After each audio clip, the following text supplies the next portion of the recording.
The sixth area was that the final security touch and sign-off by relevant state law enforcement agencies was done. The last area, the seventh area, was the question of the operationalization of the security features.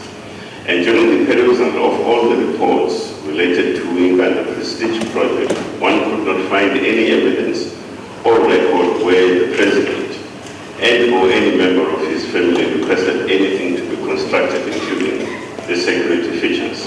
Excuse me. One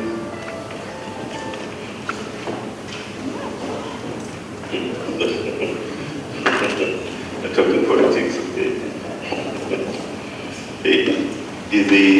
The one relevant point here is that we came across evidence of records showing various state departments recommending various features to be constructed on site.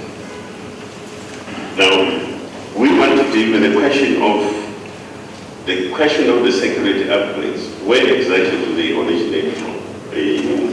And if we say that the security and law enforcement agencies have a mandate to do this, where do they actually base it from, and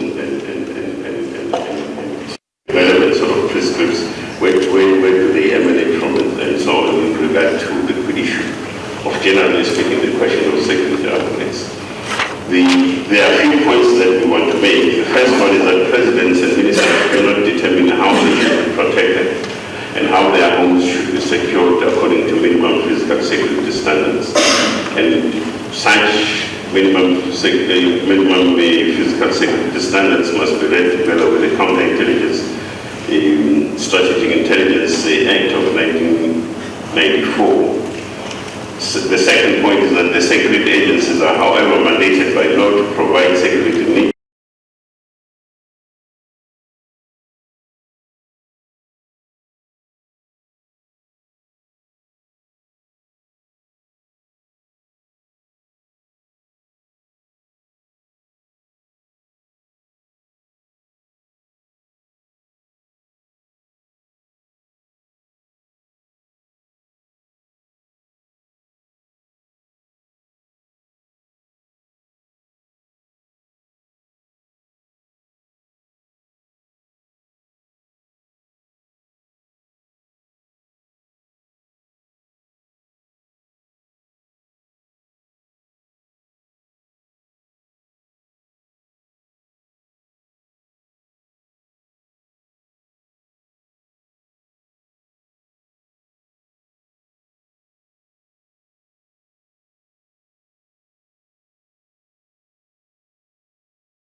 But away from the president's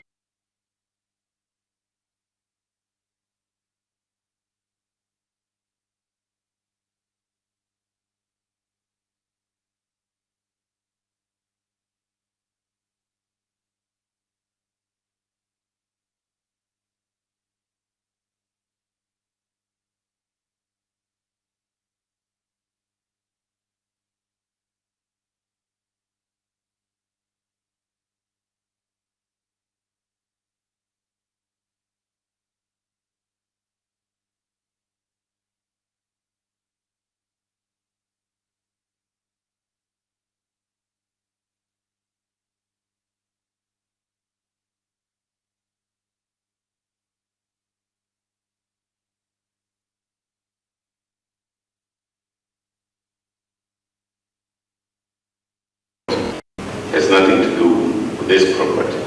In other words, the president's residence. And now, with the question of how much was paid and from where and for what, in other words, beginning to actually break down the cost factor around this, because there have been part of the problem is that there have been a number of figures that have been thrown around. In fact, in recent times, I think I saw something like 260 million now. It's the recent figure was 260, 266. I can't remember some of them. You have, for an example, a figure in December 2012 by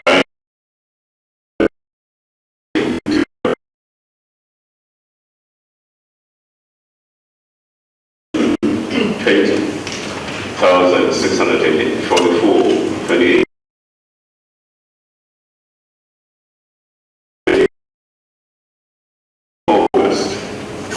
According to the SI, 16,216,000, and this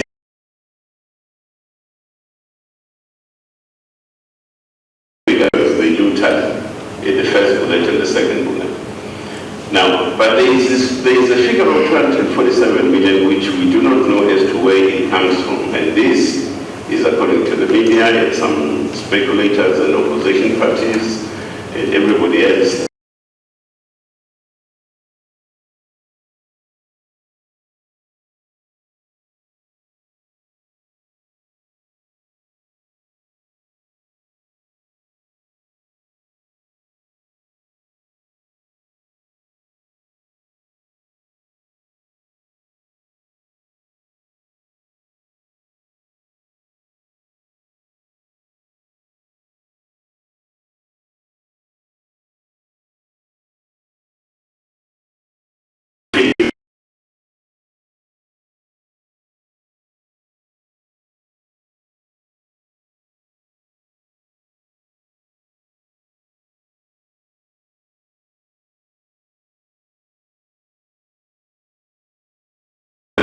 Subjected to auditing as well as the figure of 216 for example in 2014. Also come back to the issue of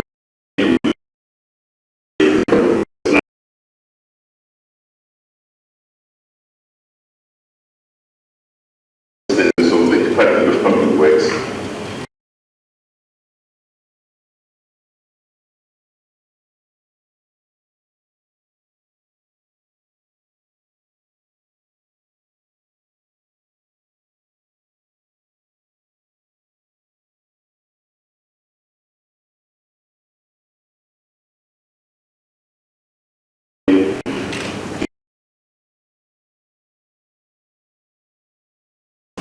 But then, where you ask for security features, what exactly are we talking about? You then discover that actually this, for security features, it is 50 pounds.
The SAPS guardhouse on the main security room. SAPS guardhouse, the fence for those, the detective system, which is the fence technology, the open water source or fire pool, swimming pool, the animal enclosure, in other words, remember the orange line.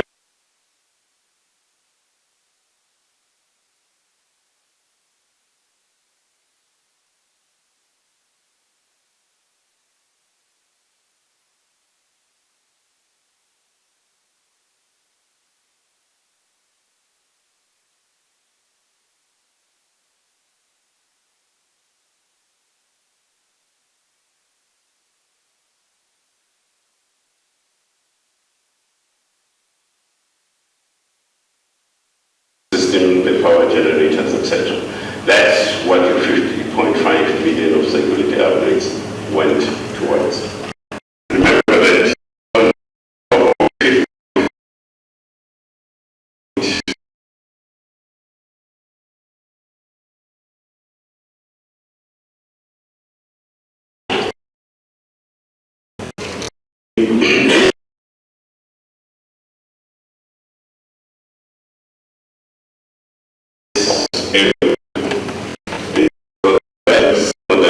those are the 21 houses.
an evaluation. So if we come across something that is no longer effective, that's no longer appropriate for an example, that is likely to then have cost implications.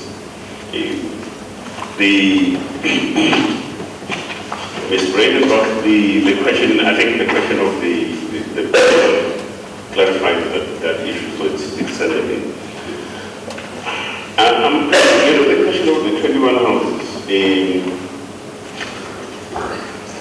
you remember that it's not necessarily my mandate to look further into it. I'm just identifying that it is so, just in the same way that the SIU did the same. The SIU said the housing for SAPS and National Defense Force are not security. It came to that particular point. I suppose there will be, and probably there are further questions that will have to be looked at. For instance, administratively, I'm unable to clarify the question such as, so why is it that something that happens almost a kilometer away is then decided that the cost center that's going to be used is this one here? So surely there must be an administrative decision someone taken around that question. But that's a different matter altogether that require further sort of discussion. I hope there will be further sort of clarity arising out of our science, for an example. But even conceptually, the whole question of it's not only the cost sector, but also even the categorization that it's part of security features, for an example. And I think, Ms. Kwai, your question also is, I suspect you will also say that what is the situation in other cases or in other previous cases around matters of this nature. Now,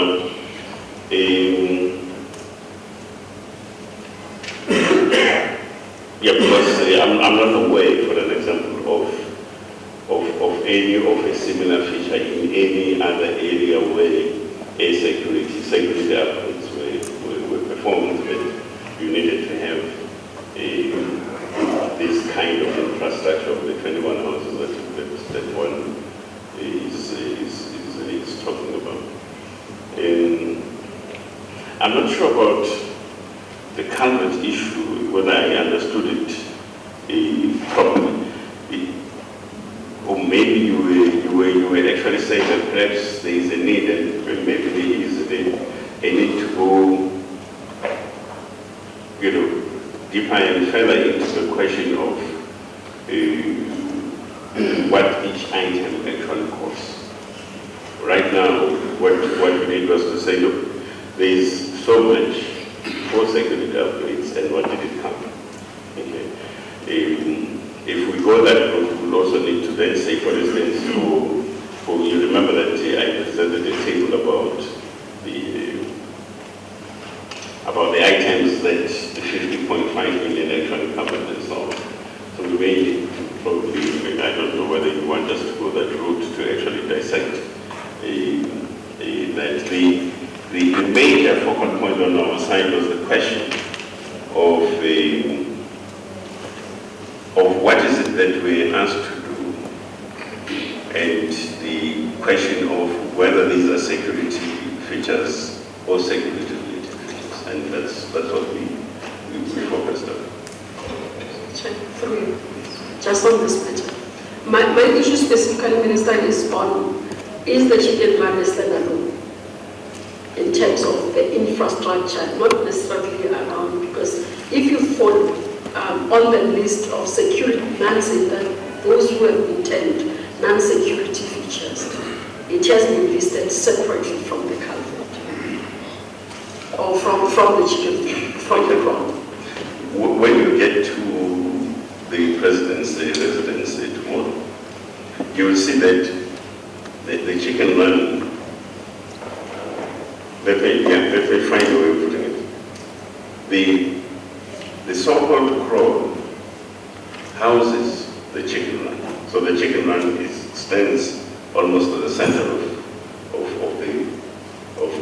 the structure. And on the edges, on the side of the horseshoe sort of thing, like that. It's better that way because it's now on the screen. You see, that is the chicken run, that thing. It's one of my hands. Yeah. You have to move that. What do they do in English? Yeah, that's not the translation, sorry. Yeah, that's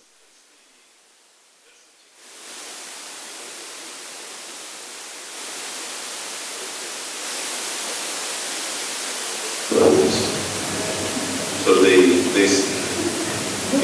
those are books in there.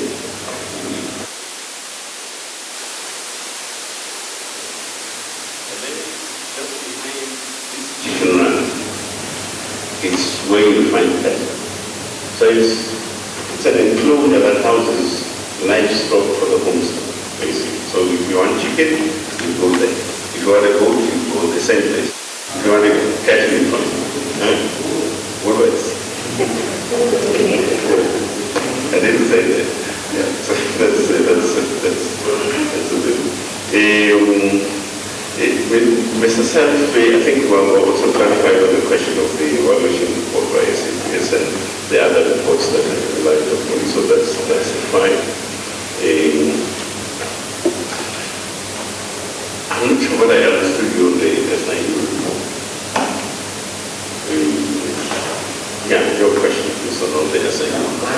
The point that I'm simply making here is that this special investigating report referred to a number of other features which were not covered as far as they were concerned by the SAPS evaluation report, which were then installed.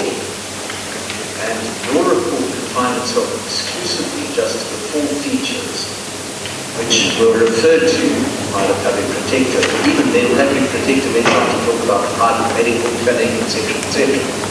I was wondering whether you drilled down into those, whether they were security features or not, and if not, why not? My understanding is that for instance, a measure of that particular nature will also be covered by further security evaluation as to establish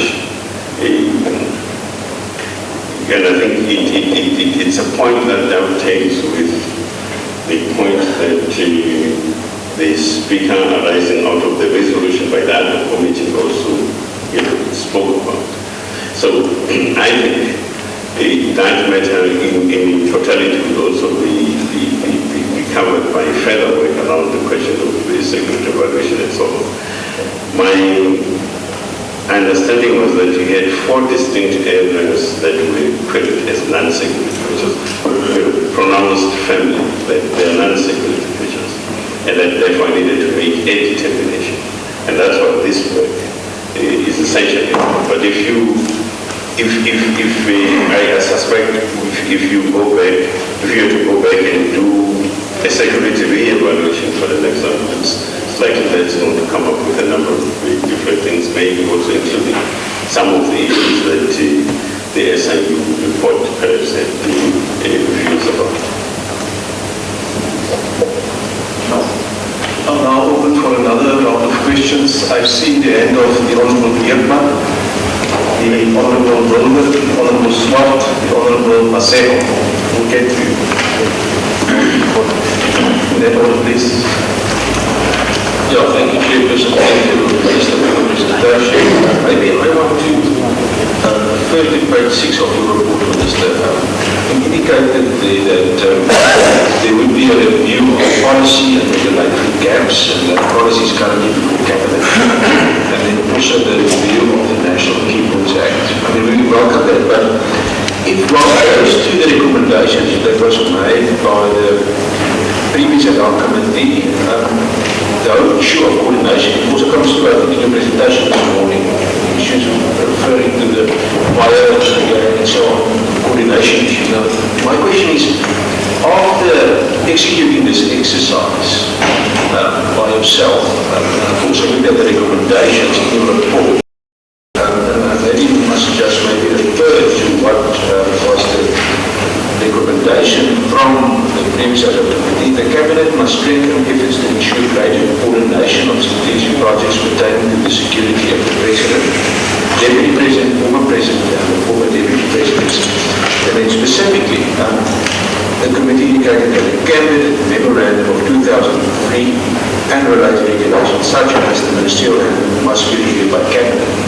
Maybe just to ask, in terms of your reference on page 6, does that also refer into the Cabinet Memorandum of 2003? And although it's not in your report today, but judging from this exercise you went through, is there specific, maybe, evaluations, points or notes that you can indicate to the committee that maybe must be included in the new Cabinet memo to ensure that there's better coordination of the relevant departments? You refer to the one building project and 40 million. So is there maybe, after this exercise, from your perspective, you are sitting, maybe some key points that can be? Thank you. Thank you. Yes, thank you, Chairperson. I would like to say that I appreciate the fact that the Minister came this morning and that he gave us his interpretation or presentation. The Minister ended his presentation by saying, why would the Minister be drawn into the determination of amounts? Because it ends up with talking about amounts. The Minister said, why should he be drawn into it? And he's absolutely correct. He should never have been drawn into this whole process. Not at all. Never. You see, Chairperson, what happened was that... Sorry, can I just correct you? Yes. Because it's not determination of amounts. I was making a distinction between determination and calculation. And I was saying, for instance, if you wanted the Minister of Police to do nothing else but calculation, the question would arise, why are you putting him into calculating amounts? And it was determination concept. And it would be something far bigger. Yes, I understand that. But even so, Chairperson, why should the Minister be drawn into determination in the first place or calculation in the second place? He should not have been involved at all. Why am I saying that? The Minister got involved because, and in terms of what he said right at the beginning, he said the total mandate for his involvement is recommendation 5.9 by the second ad hoc committee. That's what the Minister said. He said the basis for his involvement is recommendation 5.9 by the ad hoc committee.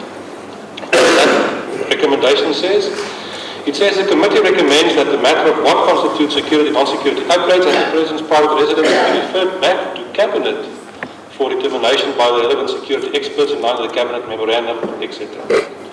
So the Minister says the ground basis for his involvement is the ad hoc committee's recommendation, ad hoc committee 2. But the President also wanted to involve the Minister. The President, in a report to the Speaker on the 14th of August last year, a 20-page report by the President, states, the President said, the Minister of Police, he was the first one to mention that it should be the Minister of Police, as the designated Minister under the National Key Points Act, to report to Cabinet on a determination to whether the President is liable for any contribution in respect of the security upgrades, having so the President wanted you, Minister, to do the investigation. And he wanted you to report to Cabinet.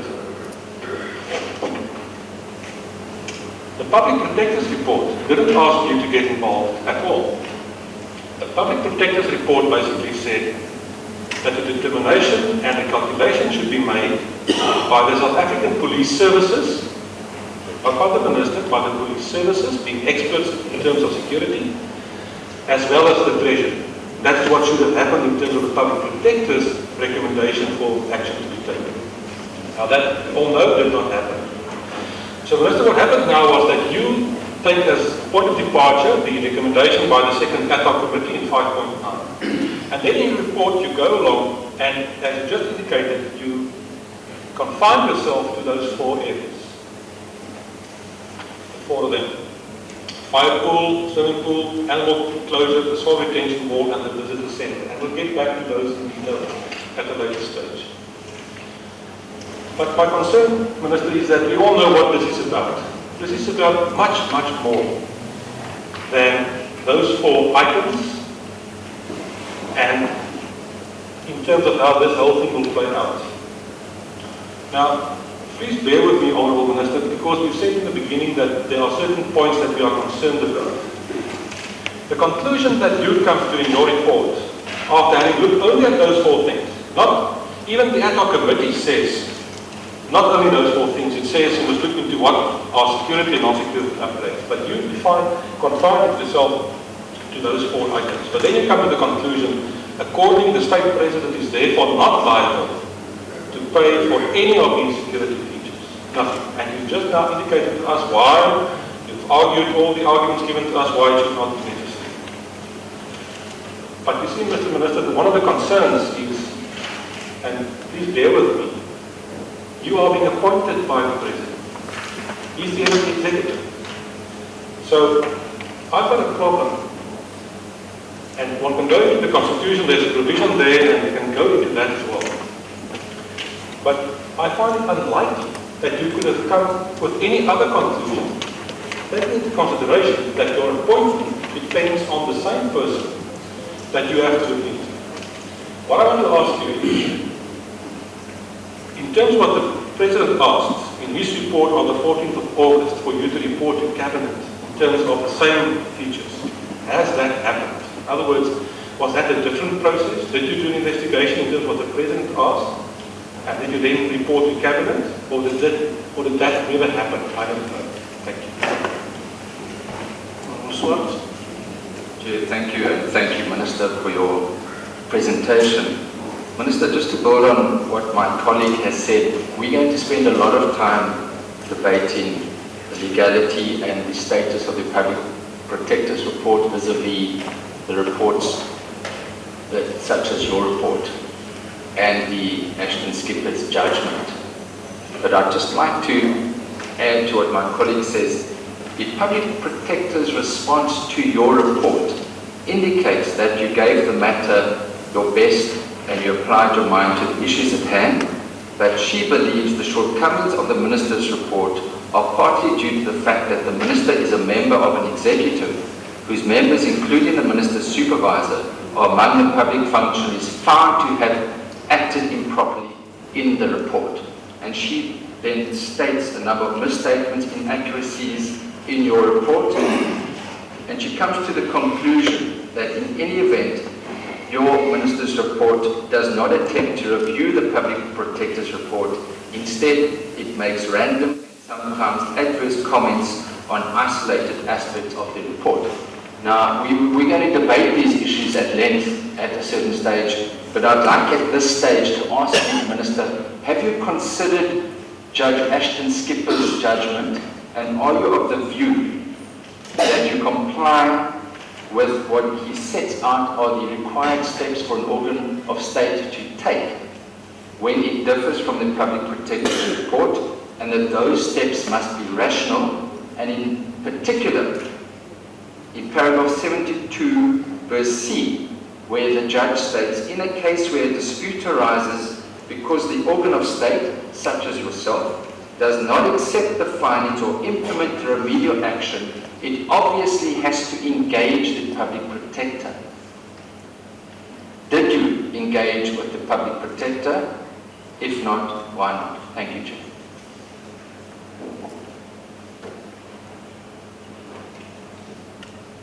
The Honourable Maseko. Thank you very much, Chairperson, and thank you, Minister, for the detailed report and also the clarification and breakdown of the issues that you have brought before us. And just in the answer before my questions that I was going to ask, I think if one is expected, or if SAPS is expected to determine So it means you must bring the whole South African police service to determine your mandate by the president. Because I find this insinuation also is that because you are appointed by the president, so you will not be objecting. And I think you did a good job in calculating and coming to a determination of what cost belonged where.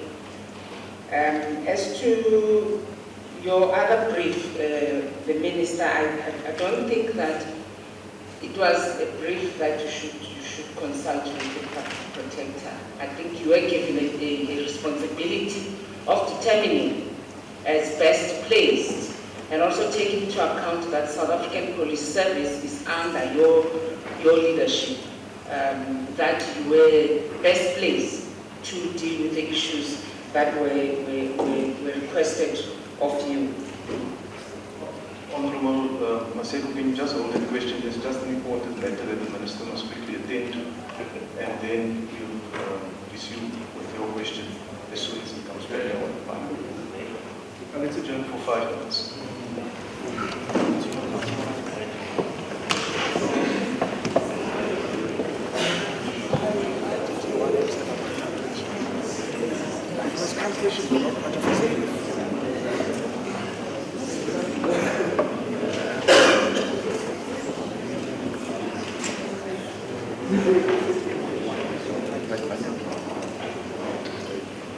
Yeah, because in fact, that's not discussed. It was not wait for it.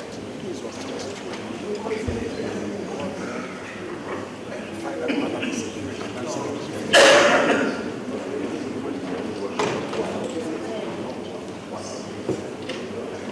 there were other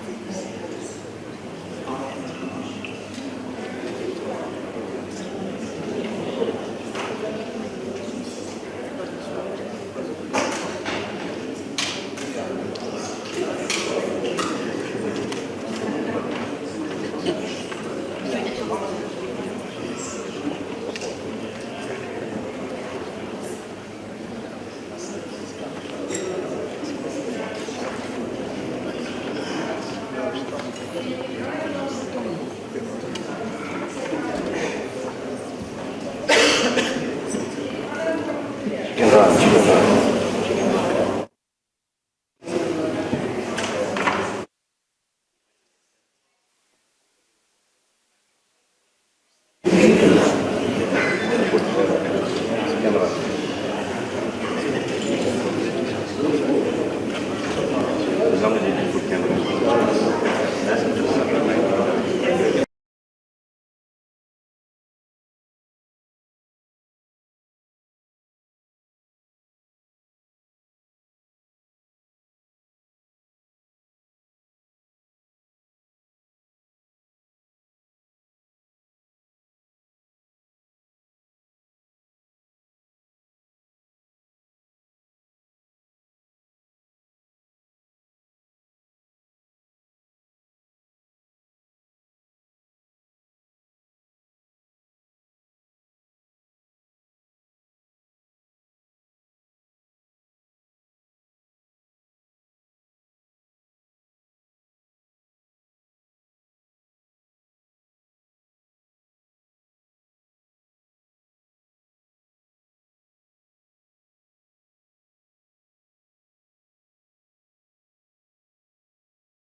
yet it is now, clamped into the whole upgrade in the homestead. And according to that brief, especially that particular slide that is on, those are about a kilometer away from the president's home. And the second question is on the location of the family crawl, and as explained what the crawl is meant for. But the assessment was that it is located in a high security zone, paragraph 6.3.2.4. I just want to know, Minister, why was then the crawl removed, or the animals actually?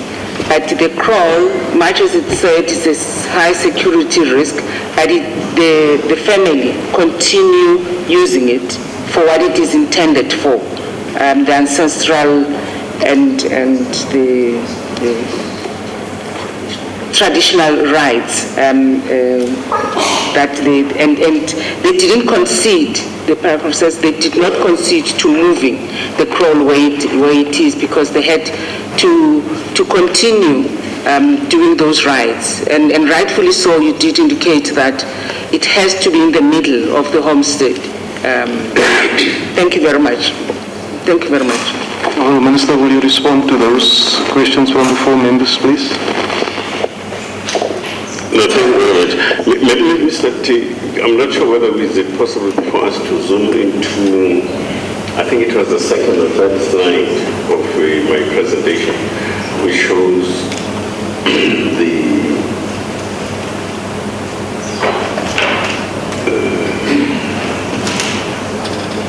this thing is terribly slow, sorry.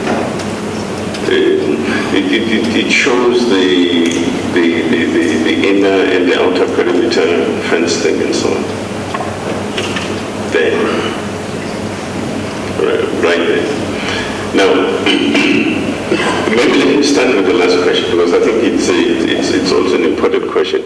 The difficulty with dealing with this particular matter is that unless you understand certain things in some sort of context, it's impossible to understand the whole. For instance, the family crawl within this red zone, which is the inner perimeter fence, the inner perimeter zone, this one, the red line. In it, you have the family homestead, but also you have there, almost at the center, the family crawl. In other words, the crawl that I was showing on the left on the other slide. You have it in there. Now, around this zone, it's called the high security zone precisely because you have the family homestead in there, but also your motion detector beams were to be fitted around here, and so on. So the question of livestock located in there was going to interfere with the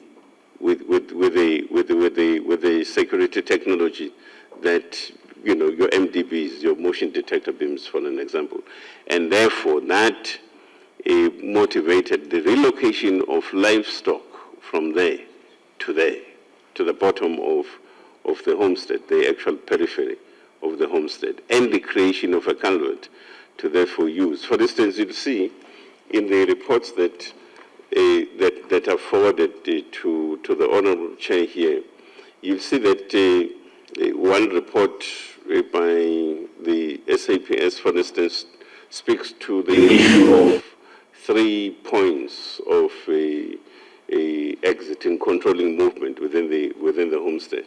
One of them was that you needed to have an in and out sort of entrance point for livestock, the main security gate, but also for pedestrians and so on. So I think those are the 3 things that were identified in the report. So in a sense, the question of why livestock was removed from there is influenced by the motion detector beams that consideration. So that was the reason why. Now, but it still remains a family quarrel. So if the family still has got to perform traditional functions of sorts and so on, they still do it in there, not there. There, this is just an enclosure. It locates all your livestock in there. That's the thing. I think on the question of paying for the 135 million, it's a matter that requires further sort of engagement with, in a sense. So when I keep on saying we need to establish what transpired and so on, that's the whole package of issues that must also be, in a sense, come out and be out there for clarification. So those are I think the rest of the points, Ms. Masego, that you were raising basically were comments and reaction to Honourable Member Mulder. Honourable Member Björkman, the National Key Points Act, I think I've spoken briefly to it.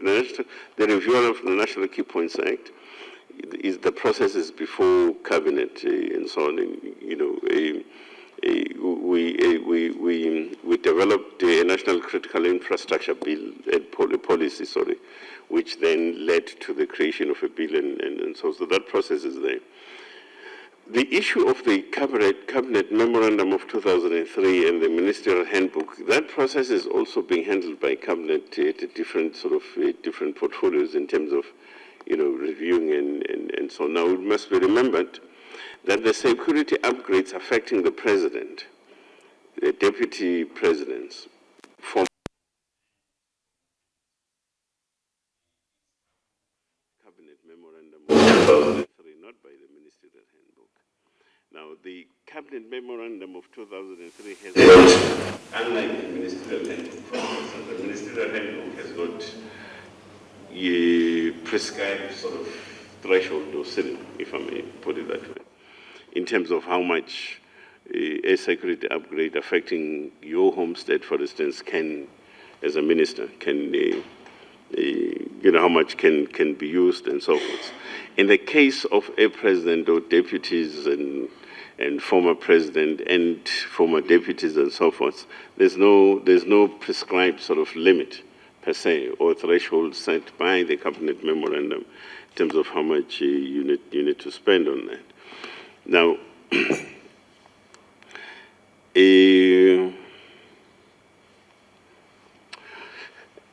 one of the key points, there are observations that I also make in this particular report, looking into the future.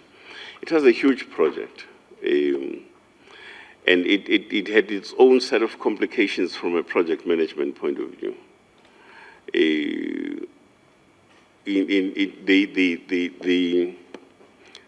The interpretation or translation of common things, for instance, meant different things in certain instances. For an example, I think I do mention this thing and make this observation in the report that you would have security practitioners viewing a particular installation, for instance, from a security point of view, but they will not be able to share that information fully with, let's say, other contractors on site, precisely because they were not cleared from a security point of view.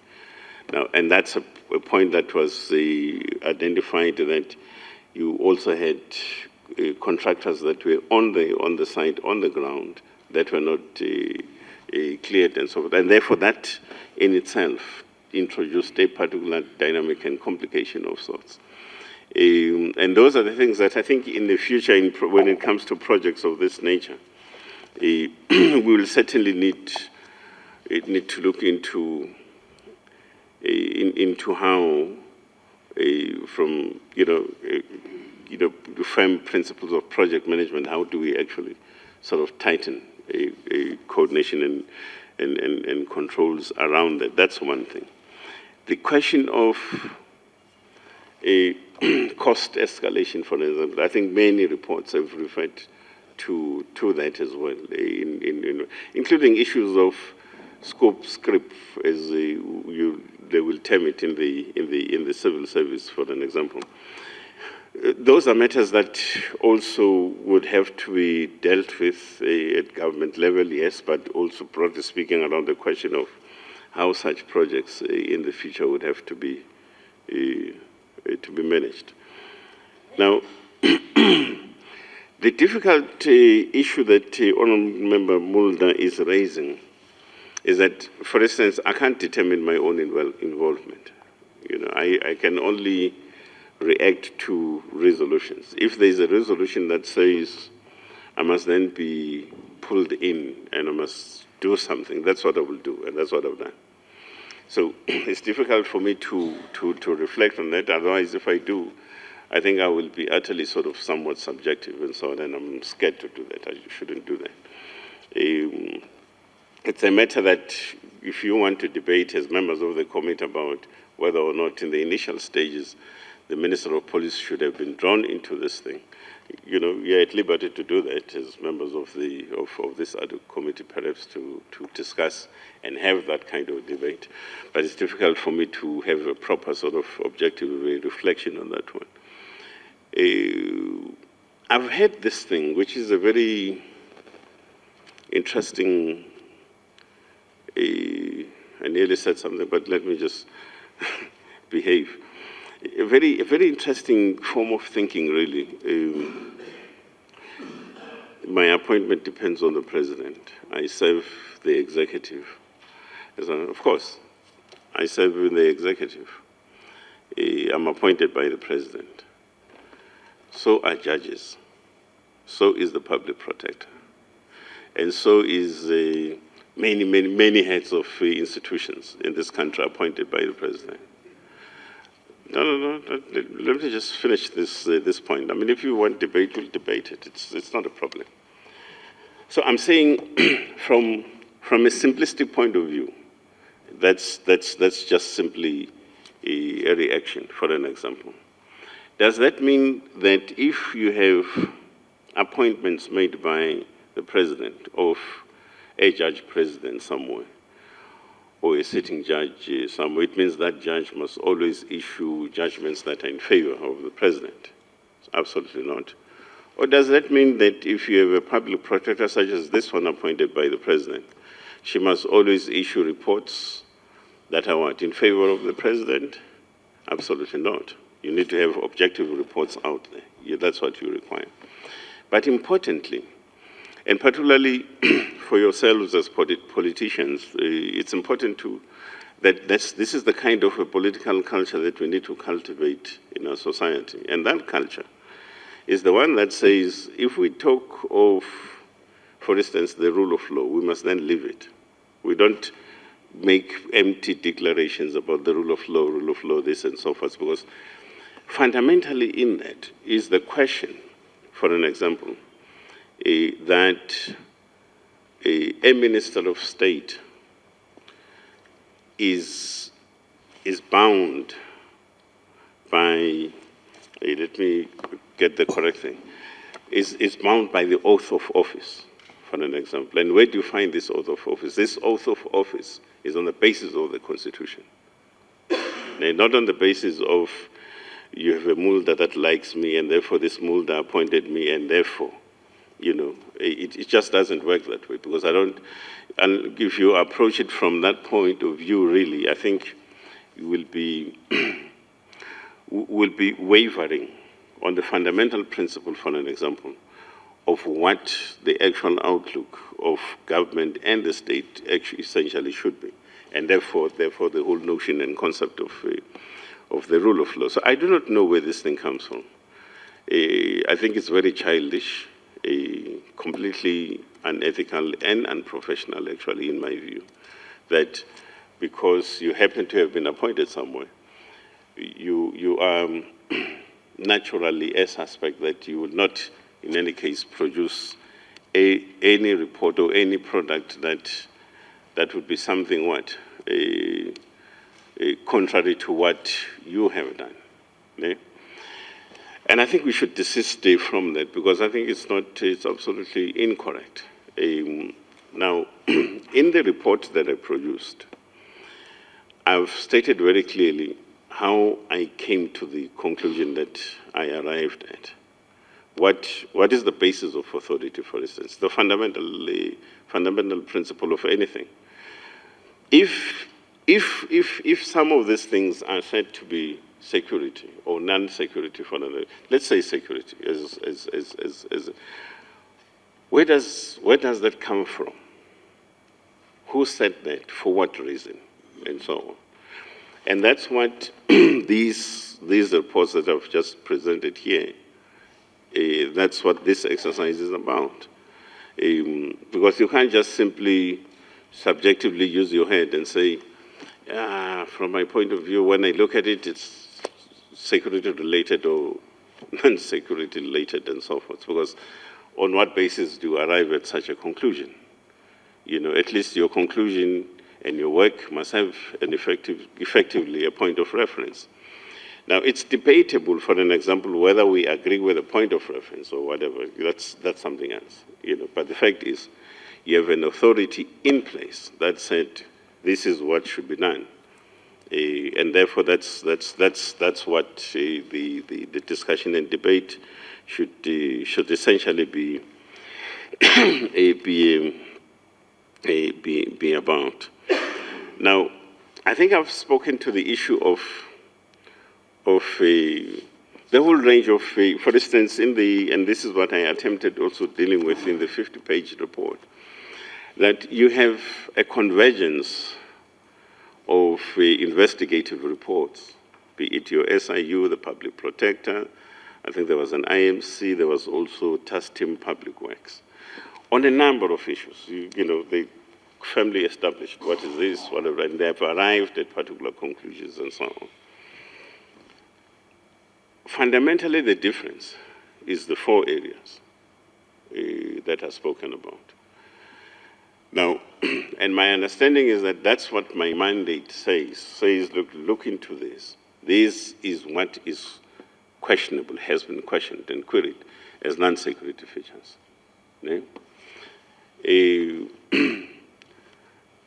Now, but from what I'm beginning to hear is as if I should look into the whole spectrum of issues.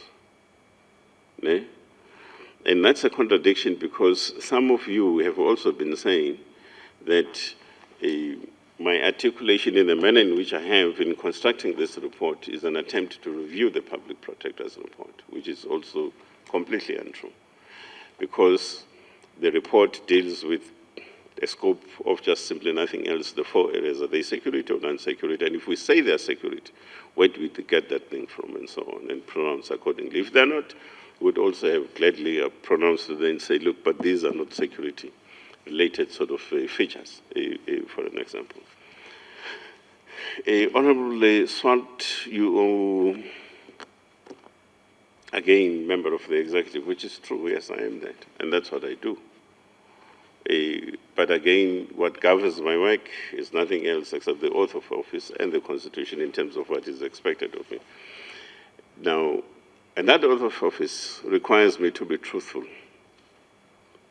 and honest to my work in the portfolio that I do. Now, and that's what I've attempted to do. If I say to honorable members here, these are security features, I have a basis for that. If you say the report is riddled with inaccuracies as it had been said and so forth, in what respect say so? And let's discuss that. Let's hear that.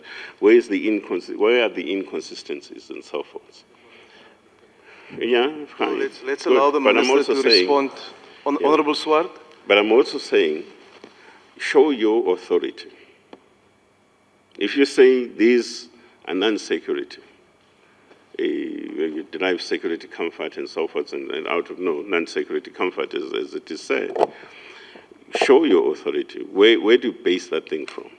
I'm saying, in my case, having gotten here, you have a matter that has been running since 2009, and if you then ask me to make a determination, and I'm saying the starting point is what happened? Where does it come from? Why is it that these matters have been labeled and designated in the manner in which they have? Where does that come from? And that's your source of authority to deal with that. So you can only deal with this issue on the basis of that, not on the basis of your taste and what you think it should be, because it can't be. A security matter, even for that matter, let me just give you an example. Even in the case of the application of the ministerial handbook, you get told all sorts of funny things. Maybe I can share some of these things with yourselves here, because it's you don't. It's almost difficult to, then you can't say this is how you should deal with my security circumstance, for instance, as a minister in terms of whatever and so forth. For instance, I was told I needed to change doors that I've always had for over 10 years in my house. Change doors because it doesn't conform to a particular standard, ISO something. Okay? Why? Because security experts do assessments, and they're qualified, trained to therefore review your security circumstance in a broader context, and therefore come to a particular conclusion, not on the conclusion that you need to have a particular type of a door that looks in a particular way, but they come to that precisely because they would have taken into account the security layout of the area and many other things that they would have considered, for an example. So it's a matter that I think we need to be, pay attention and take note and basically pay attention to about that. Did I engage with the public protector? No, I didn't. Why didn't I? I didn't because the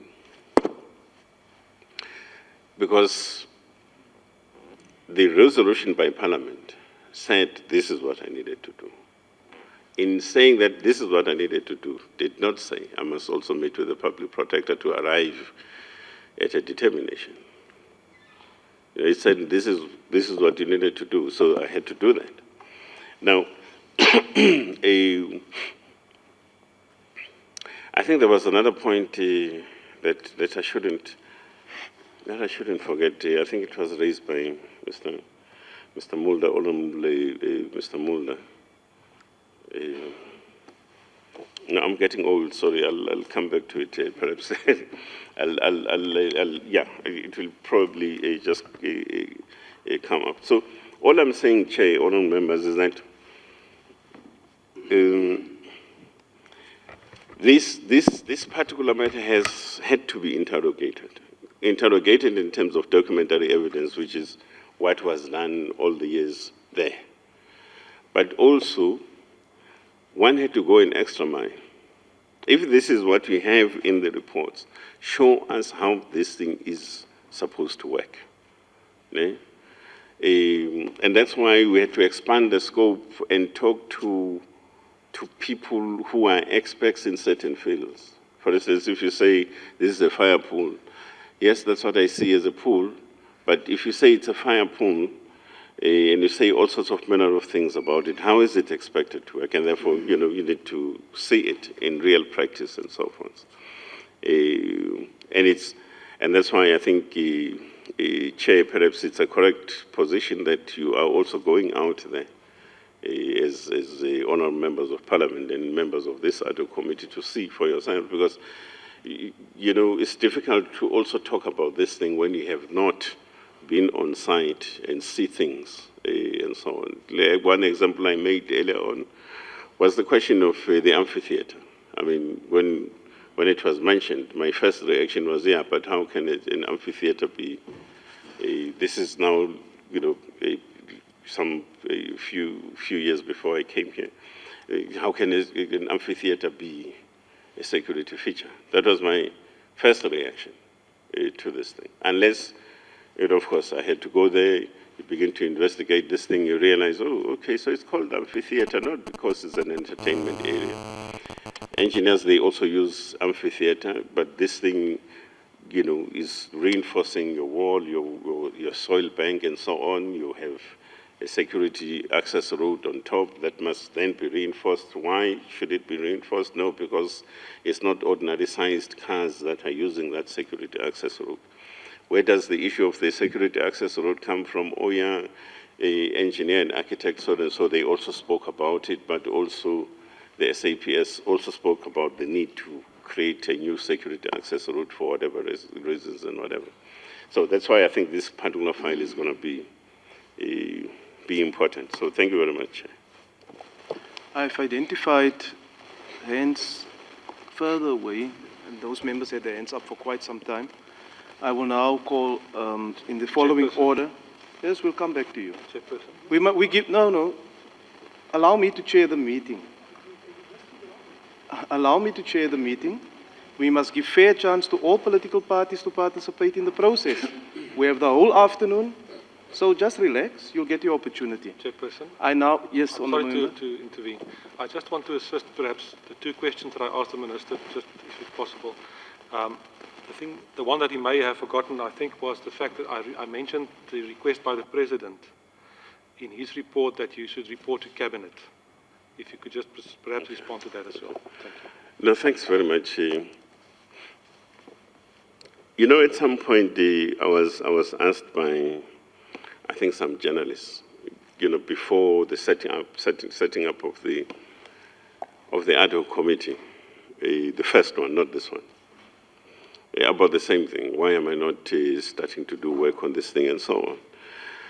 And I was saying, you know, the question of understanding processes and the process flow institutionally is very important, because that was a report by the President, not to the Minister of Police, but to Parliament.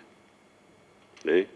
And that's where everything got deposited and so on. And therefore, it was not possible for the Minister of Police to start doing any work unless you had a resolution by Parliament. So even that one too, if you're asking me as to what was the thinking on the side of the President to ask the Minister of Police to do this, I would not be able to assist you in that. Safe to say that in the report that that the President forwarded to Parliament, and in it requested that the Minister of Police should, it does say that precisely because of the National Key Points Act and whatever and so forth. To me, that sounds like that was the logical reasoning on his part to therefore pull in the Minister of Police to look into this particular matter and so forth. But then it is also known that all the reports, which included the Public Protector report, because the Public Protector report is not just a standalone report somewhere there. It's part of the parliamentary process. That's where it was deposited as well. The report by the President and any other report, including the SIU, all of them, they went in that sort of direction. Now, you then effectively had a resolution by Parliament, which amongst other things also incorporated some of the elements that are found in other reports that originally were sent to Parliament. So, and it is only on the basis of a parliamentary resolution that the Minister of Police could then act and become activated to deal with the issues as it had happened. So, I heard about the President's report, but it's not the President's report that necessarily asked the Minister of Police to do this. It was the resolution of Parliament that did that. I think that clarifies the issue. So the question of institutional process flow is also very important in this regard. Thanks, Chair. Honourable members, I identified the following members: the Honourable Singh, the Honourable Kwankwa, the Honourable Pluhama, and the Honourable Kubisa. And then thereafter, there's still a long list: Honourable September, Honourable Steenhuisen, Honourable Macheka, the Honorable Kubai and the Honorable Smith and Chaisa. I'll fit you in somewhere. But let's take these four now before lunch. Thank you, Honourable Chairperson, and thank you, Honourable Minister, for that very comprehensive report. I just want to make three general comments and then ask some specific questions. I can recall reading somewhere, he who pays the piper calls the tune. The second thing, Honourable Chairperson, is I'm beginning to wonder whether this detailed justification for security and non-security that's contained in the Minister's report is not an afterthought. It was not what the intention was when this entire project started, but it became an afterthought when this became a public matter. And thirdly, Honourable Chairperson, I want to know if the Honourable Minister was constrained, felt constrained in any way from not consulting with the SIU, the SANDF, the Public Protector, and other people, because the recommendation, as he said in his own words, was specific, that he had to look into 4 issues. So if you can comment on that at some stage. But my one question relates to the cost variances. And I think in the beginning of his report, the Minister spoke at length about the 206 million, the 246 million. He compartmentalized the 50 million, the 20 million, the 135 million. Now, what I'm trying to understand in my mind is, Minister, do you have any answers why you think that the media, some members of the media and some members of parliament and members of opposition parties have been talking about 246 million rand? Because my understanding is that there's been a VAT component of 29 million rand. Have you taken that into consideration when you talk about 206 million rand? So this cost variances is something that I'm trying to reconcile in my mind. And whilst talking about cost variances, you mentioned a memo from the CFO. Now, I don't think we have had sight of that particular memo, and I think it would be advisable if the committee has sight of that memo which the CFO drew up and on which you relied on. The second question, Honourable Minister, is I'm also beginning to wonder, why is it that the SIU, and I know this matter is sub judice, but I'm not going to go into the merits of the case. Why is it, in your mind as a Minister of Police, member of the executive, somebody in charge of security, is it that the SIU would want to prefer charges and, as they say, there's a civil suit against the architect, accusing him of wasting millions of rands by authorizing luxury features such as an amphitheater, a crawl with a chicken run, and a cattle culvert, a visitor center, and a swimming pool, which he's been accused of, and it is being said that they were not included in the official security assessment.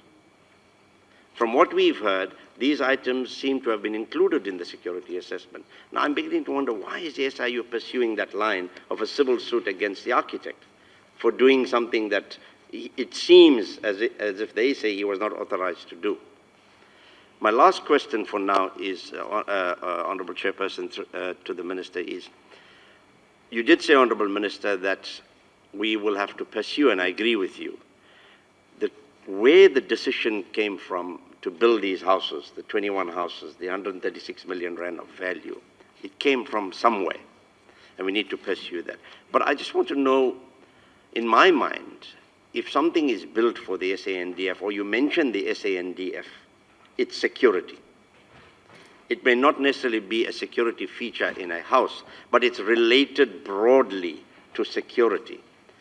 Why then would you say in your report that these are non-security issues, being a security minister yourself? Because if they had built houses for your policemen to be guarding the president and things like that, surely they're part of security.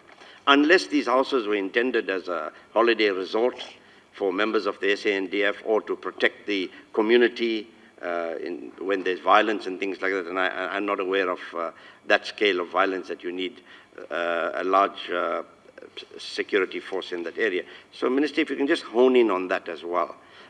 Why would you say these are non-security, these houses which belong to the SANDF? Thank you, Chair. I'll ask the Honourable Kwankwa, and I'll ask the other members that we continue with you after lunch to It's quite an elaborate set of questions that has been set by the Honourable Singh to the Minister. Honourable Kwankwa.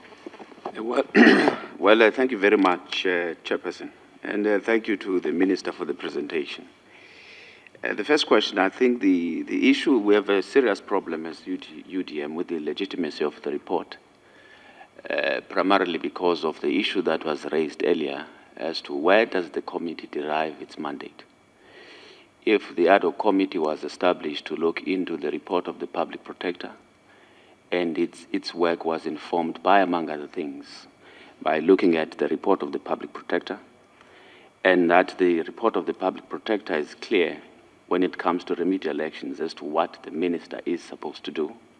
At what point then did we decide to extend the mandate to say you must look at whether or not the president is liable?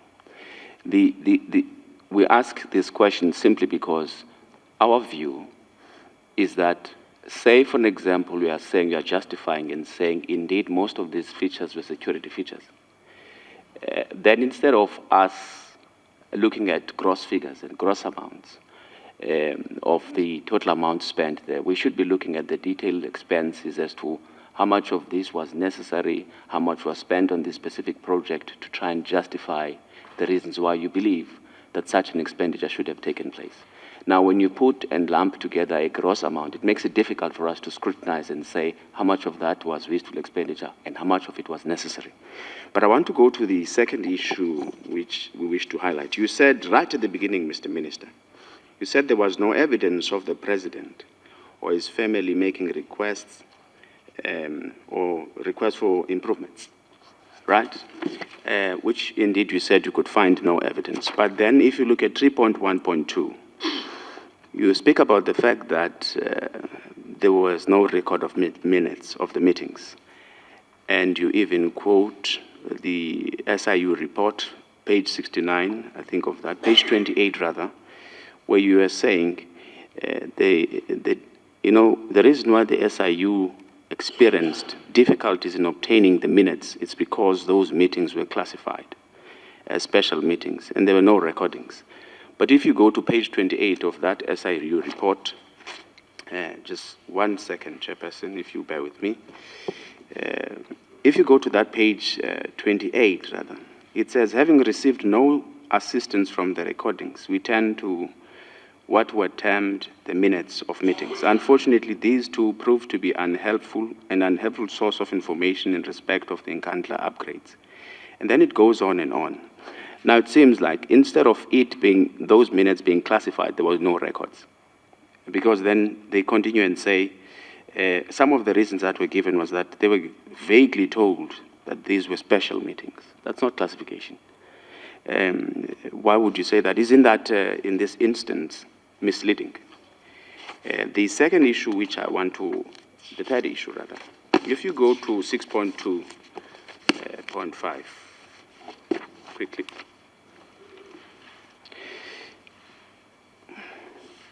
It goes back to precisely the issue where you're talking, for an example, about the swimming pool.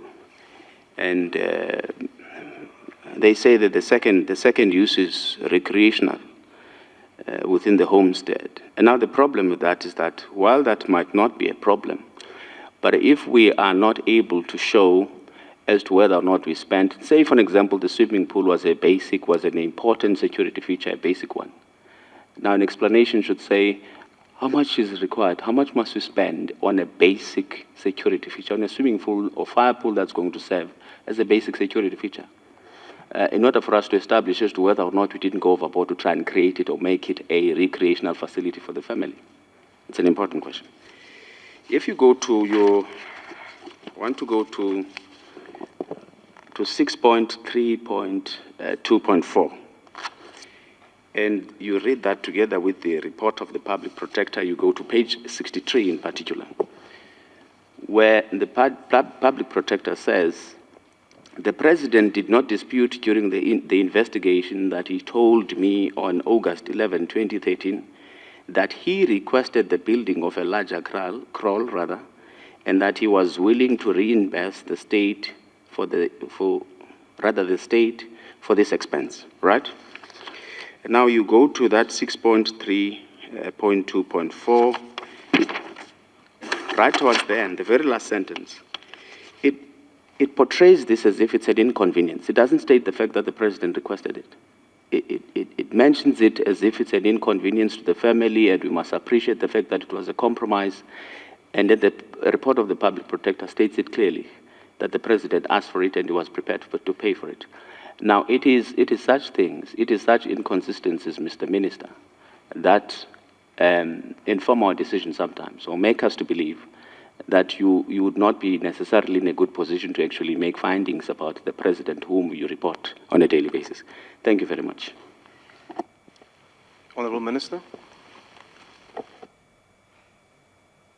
No, thank you very much. Thank you very much, Chairperson, honourable members. Look, Mr. Singh, I've heard of that saying, he who pays the piper plays the tune. Now, I don't know what is meant by that, or is it,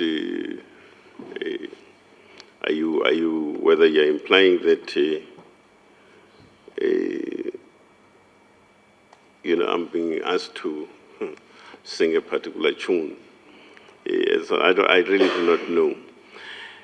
All I'm asking you, Solomia, okay, and all that I'm asking is that the best that we can do, really, is to try to be as objective as much as we can and interact with the actual issues as brought forward, for an example. Perhaps out of this, not because there's anything that I like about Honorable Nkandla and so on, but at least you're making an honest attempt to delve into the content of the report, which up until this point, there has been a serious failure to do so. And I would hope after and post this ad hoc committee, there will be really an attempt to look into the actual content of these particular issues.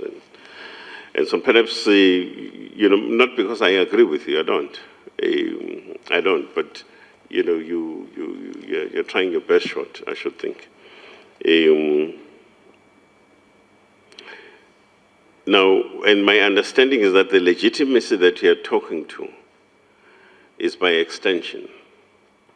It sounds like you're questioning the establishment of the first ad hoc committee in the first instance, and therefore, by extension, even this very same report and this exercise may not be legitimate and things like that. And I think then the closing line in your intervention tells it all. Because I report to the president and so on. And I think I've clarified that issue. I don't know why it keeps on coming up. And ideally it shouldn't, because I'm saying not only because it pertains to the work that I've done, but generally speaking. If in South Africa we will continue to view things on the basis of who appoints so and so, and why do you say this, and because you say it and it's in disagreement to what I think and to what I say, for an example, it then means subjectively that it's influenced by something else. And I think there's a problem with that. Yourselves, as part of the political leadership of the country, I think we have a responsibility, for an example, to ensure that the point of emphasis at all material times is institutional sanity. To then say, look, there is an institutional order of things at all material times. Otherwise, if we begin to look at things from a personalistic point of view, really, I think we are really watering down what ideally we should be doing and the leadership that we should be providing. Afterthought, Mr. Singh, I do not know what is meant by an afterthought. What I do know is that there were a series of activities and events leading towards the report that the Minister of Police has had to come up with. And there were processes that were then followed, for an example, in terms of what the issues were and so on. And what one is dealing with is then saying, look, this is how we understood the resolution to be, and this is how we're dealing with, therefore, the issues as founded on the basis of that particular resolution and so on.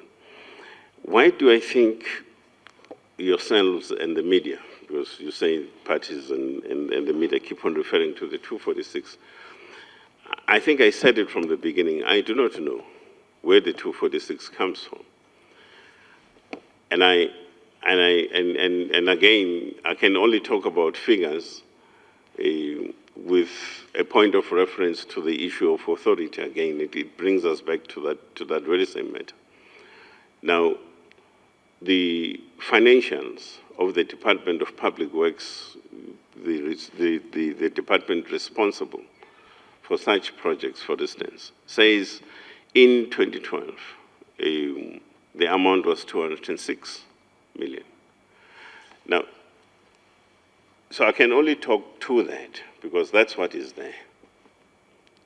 You know, it's not speculated, it's not just, you know, plucked off from somewhere and so on. It says, but this is what the expense factor has been. It's also broken down in terms of what went where in relation to that overall amount and so on. The 246, as I said, for instance, in recent times, I think there has been 250. There is now 224. I also had somewhere 260, something like that.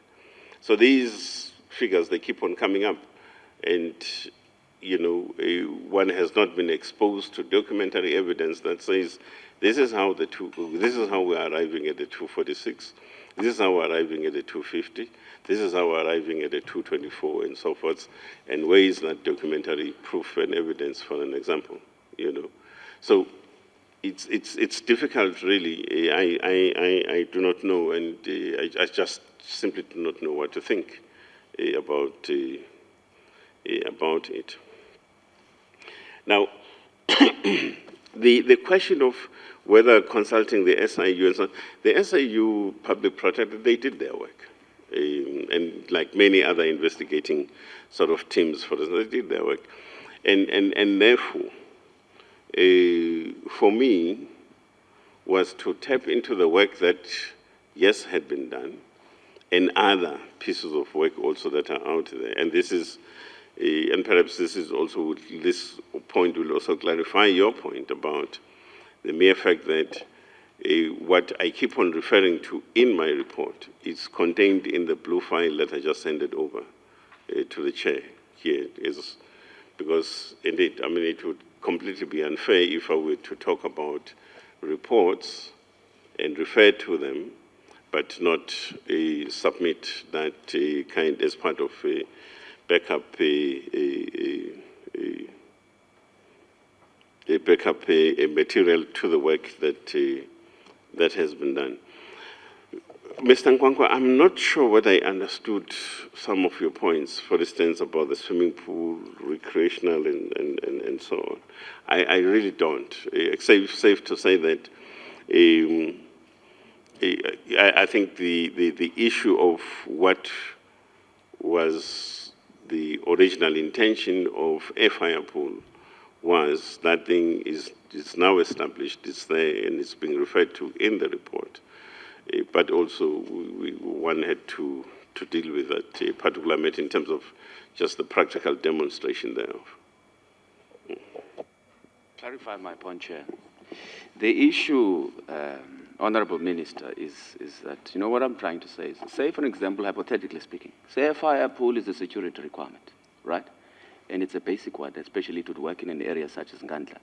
What I'm saying is that if you see in your report, I think it's 6.2.5, you mentioned the issue, I think it's the Department of Public Works, that mentioned something about using the fire pool or the swimming pool for recreational facilities as a secondary objective. The primary objective obviously has to do with security issues.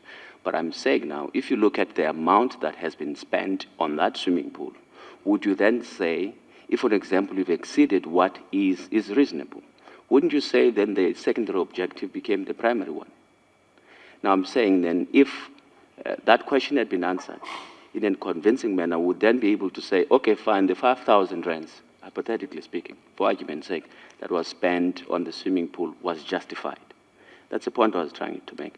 But I also want to talk about a second point which came up during your response, Mr. Minister. I'm not saying that the establishment, the process that led to the establishment of the previous ad hoc committee was not proper or illegitimate. Yes, there were political disagreements, but the process was fine. But I'm saying that I remember I served with Honorable James Self in one of the ad hoc committees where we're looking into the lease agreements, the irregularities that had to do with the lease agreements of the IEC, remember? I think that was shortly before the elections last year. And one of the things we couldn't do in that committee, we were given a strict mandate by the resolution, rather, by the National Assembly, which then gave us a mandate of what to do as that ad hoc committee. But at no stage were we able to, at any point, either review the recommendations of the public protector or give, say for example, were to instruct a certain organ of state to do something. I don't think we wouldn't have been in a position to then review whatever mandate was there. As a result, we had to fold very, shortly and then refer the matter back to Parliament because there wasn't much that we could do with the mandate that were given by the National Assembly. Now the question is, when I look at the mandate that has been given to you by the ad hoc committee, insofar as what you need to do, which arises from the resolution that was taken by the committee, it worries in the sense that it extends what you're supposed to do. It actually goes to the point where it says you must consider whether or not the president is liable, when in fact the report of the public protector actually says you must go there with the working with the National Treasury and determine the amount that the president is liable for. So it changes the whole picture completely. That is why then we have these disagreements around the report and some of the issues. But in relation to just your... Something is it outside? Okay, sorry.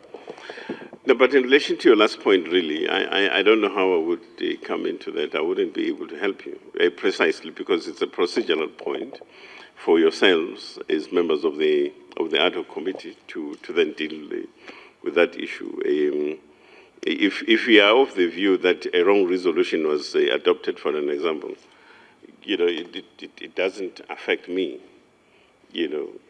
All I have to do is to execute the resolution, and that's basically it. But yourselves as the honourable members, you can certainly debate the issue amongst yourselves.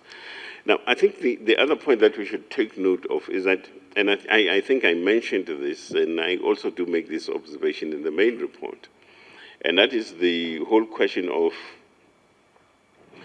your cost escalation, your scope creep, and other issues and so on. And you'll also appreciate that there's some work that is being done there, led by the Department of Public Works, and of course the work by the SIU and so on in following up and through these particular cases.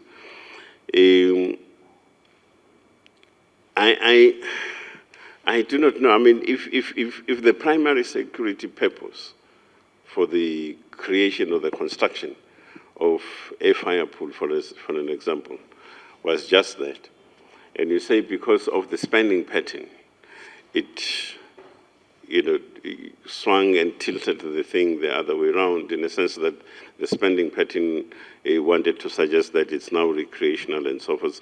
I just do not see the connection between the two, really, because the security imperative it's something that sticks with you and stands there as a matter that needs to be satisfied and so on.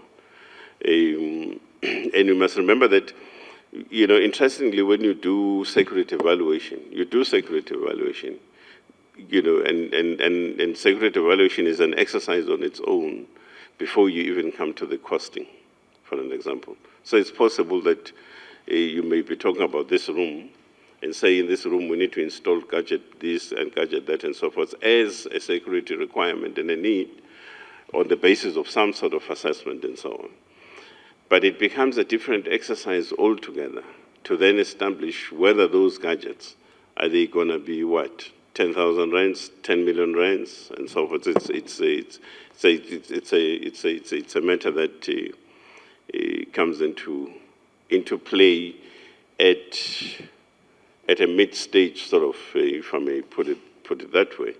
But essentially, the security need is the security need, and that's what security experts will always work on and come to a determination thereof in terms of the need, and then look at the question of costing it as a second step, I should so think. So, yeah, I will not necessarily agree with you on that one. Safe to say, though, that one point that needs to be noted is that there is ongoing work around the question of cost escalation, scope creep, and other matters, of course, that some investigating agencies of state have also come up with, and those matters are being dealt with. Thanks, Chair. No, thank you, Honourable Minister. Honourable members, we will now.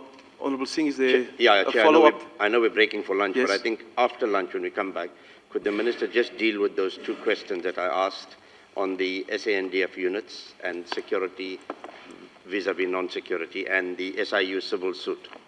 His comments on that soon after lunch. Yes. No, we will now adjourn for lunch and we will return to the venue at 2:30. Lunch is being served, honourable members, behind us where you were served tea this morning. Thank you.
Honourable members, we will now proceed with the meeting.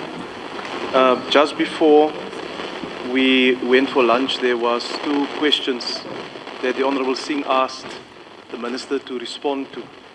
I think you jotted them down, Minister. We'll do that now.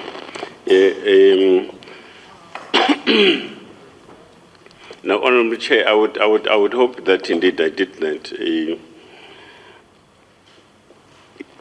It's a very interesting question about the SAPS and the National Defence Force,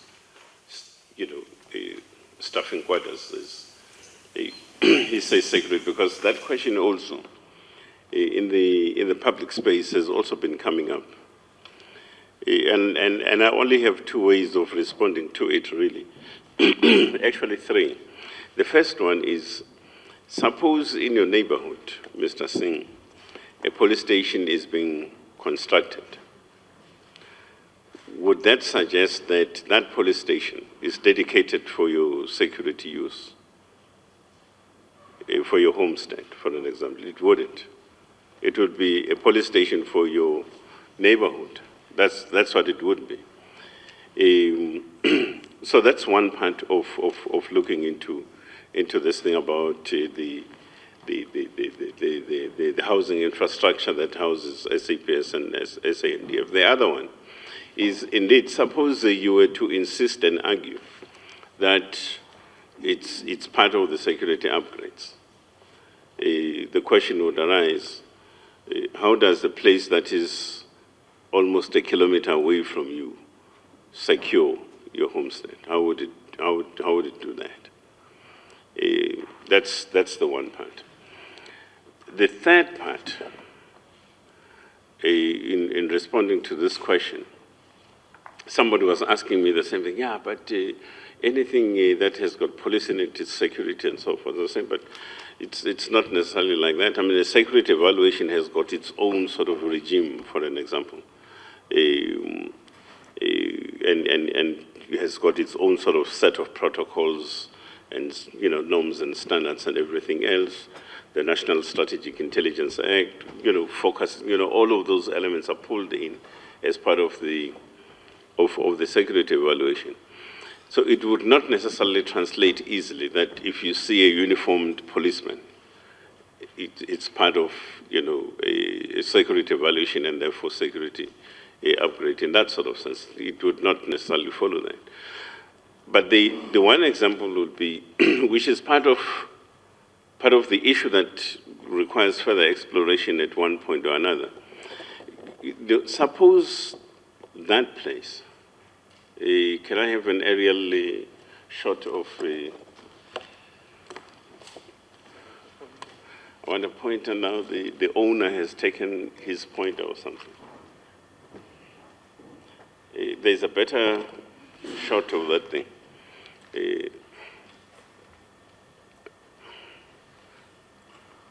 Oh yeah, thank you, sir. Thank you. You're a star. I love you very much. No, it's a better one, man, a better one. I want the 21 houses. Okay, no, that one, yeah. That one. Yeah, that one. Now, we said, and this is the homestead, this is the precinct, this is the president's homestead. These are the houses that I'm referring to, SAPS and National Defence Force, and so on. Now, so suppose that place, that one, was the Holiday Inn, or the Sheraton, or any hotel, or the September Hotel, for an example. This place, suppose it was called that, okay? The question arises whether or not your accommodation needs, paying for your accommodation needs for your security personnel there, you would have allocated that amount of money there as part of this cost center. Is that what would have been done? I don't think so. The second one is that people are beginning to talk about, yeah, but it's not about a kilometer, it's not, it's about so many meters and so on. the fact of the matter is that even if it was 1 meter away from, the president's residence, the fact of the matter would remain, it's not part of this property. You know, even if it was that, it's not, you know. So the issue is not how much of a distance exists between the president's homestead and those houses. Right? So,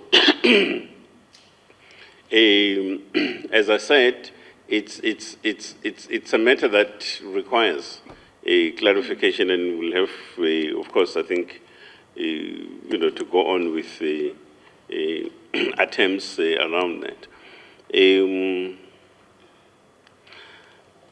I think I responded to the other one. I'm not sure whether there was, what was the other question, Mr. Singh?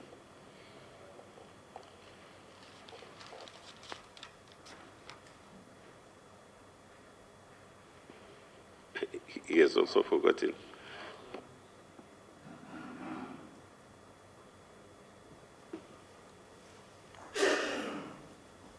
So intent listening, Chairman, on your answer there, that I had the question in mind, but I'll come to it a little later. But the one was the question of the houses. But I'll come to it a little later if you allow me. Okay. That's it, Minister. Yeah, that's No, thank you, Minister. Honourable members, just before we proceed, I wish to announce that the file that the Minister gave us after his presentation is currently being copied. As you could see, it's quite a thick file with a number of documents in there. I've asked them to focus on those critical documents. For instance, we don't need to copy the SIU report again and a few other things. And we'll have that available as soon as it is ready. Hopefully by the time we leave here this afternoon, those documents will be ready so that it can assist members. And they can go through the documents tonight and see what is in there, so that when we go to the private residence tomorrow, at least, you'll have a better understanding of exactly what is in those documents. I must say some of those documents, Honourable Minister, was indicated that it was classified. And it was secret documents. I've been told now that the documents are now available. And it is there for the perusal. It's a public document now. And we'll interact as part of our discussions on Thursday, also then with the substance of those documents. The next... Chairperson, sorry. Did it come back? Yeah. The accusations by the SIU and the civil suit against the architect that he wasted millions of rand on constructing these 4 items that we've been talking about. Do you have a view on that, Minister? No, not necessarily a view, but I think we should appreciate the fact that the issue being dealt with is not whether or not those items should have been constructed. I think there are these issues of your scope creep, your cost escalation, and your inflated sort of pricing.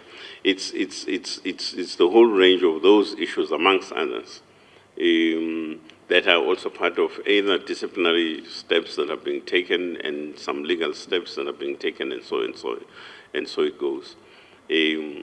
So it's my understanding is not that, you know, the SIU was necessarily making a determination on whether or not those items should have been there from a security point of view. But rather they are these particular matters. And let me just also make probably a general point here that indeed, whether we talk about Nkandla or any other, those of us that were fortunate enough to have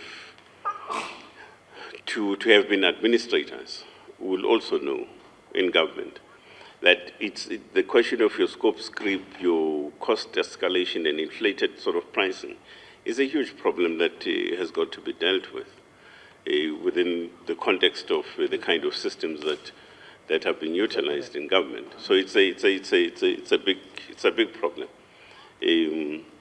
It's to such an extent that it's possible that this bottle of water in a government function, I think this thing is about 8 rands, I think, a bottle of water. But it's possible that in a government function, you know, with the due tender process being followed and so forth, it's probably 25 rands. Now, these are some of the broader challenges that, truly speaking, within the context of the existing tender system, would have to be to be dealt with. So do I have a view about what the SIU says? I think the SIU must have arrived at its own set of conclusions about whether or not there are indeed serious allegations of cost escalation and price inflation, and as well as the scope script kind of matters and so on, which in a sense would have defeated the project outlines, the original project outlines and objectives as stated, and so on, and therefore deal with those particular matters. So, yeah, thanks, Chair. Thank you, Minister. The next set of questions will come from the following members: the Honourable Ploama, the Honourable Kubisa, Honourable September, and the Honourable Steenhuisen. Thank you, Honourable Chair. I just want to first take this opportunity to thank the Honourable Minister by availing himself, and also to thank the good classic music you gave us. But you see, Minister, it is very difficult for me to truly agree with this report. I feel like I'll be losing my conscience if I agree with this report. And I just want to make some few comments and also for you to answer some few questions for me. The other one including if there is any reference that you have of any house, either of the former presidents, which the swimming pool is a security measure. And whether it's a security measure or is a contingency plan, and also to also those people who were talking in that video, whether they are experts. When this place was chosen by or agreed by government to build for our president, were all this investigated first or were it discovered in the process? But I want to say this, Honourable Minister, because I think you need to be told, so that in the future when history judges you and others badly, you shouldn't say you were not told. This report, you know, it shows exactly how our democracy is dying and our institutions are paralyzed day in and day out. I mean, you can say in many or short words that you are not nullifying the report of the public protector, but the public protector recommended remedial actions, which your report says the president shouldn't even pay a cent. To me, it also suggests, according to your report, that our public protector is either incompetent or is not an expert. She's not having the expertise to have done what she has done. To me, this is contradictory. Minister, I think we are trying to defend the indefensible. I would have hoped this report at the end should have just recommended that our president must just apologize and at least do likewise. If he really loved this country and fought for it so hard, he should have just, with honor, because it's very clear. I mean, we are trying to justify everything that is in Nkandla. And we are trying. You see, Honourable Minister, you could have been good in writing fictions, because to me, this report is like the James Bond. And I must say this. I'm saying it on the basis that we love this. We want our institutions to be protected and respected.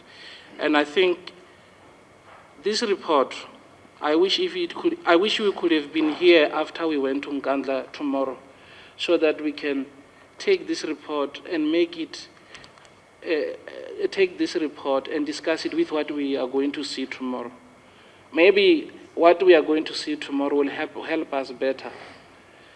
But I can tell you from what I heard from what you said, I'm expecting to see the Bahamas tomorrow, not really what, because you see,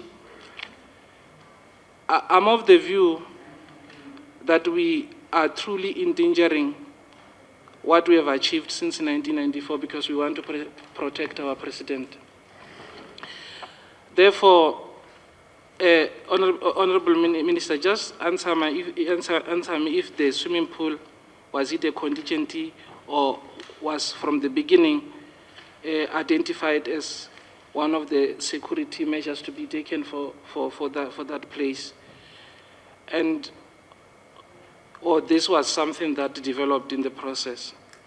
And also, I just want to, while you have not consulted with the public protector or her office, as a minister, as a citizen of this country, what is also your view in terms of that report? I guess you must have a view, even though you want to disassociate yourself in any manner from that report.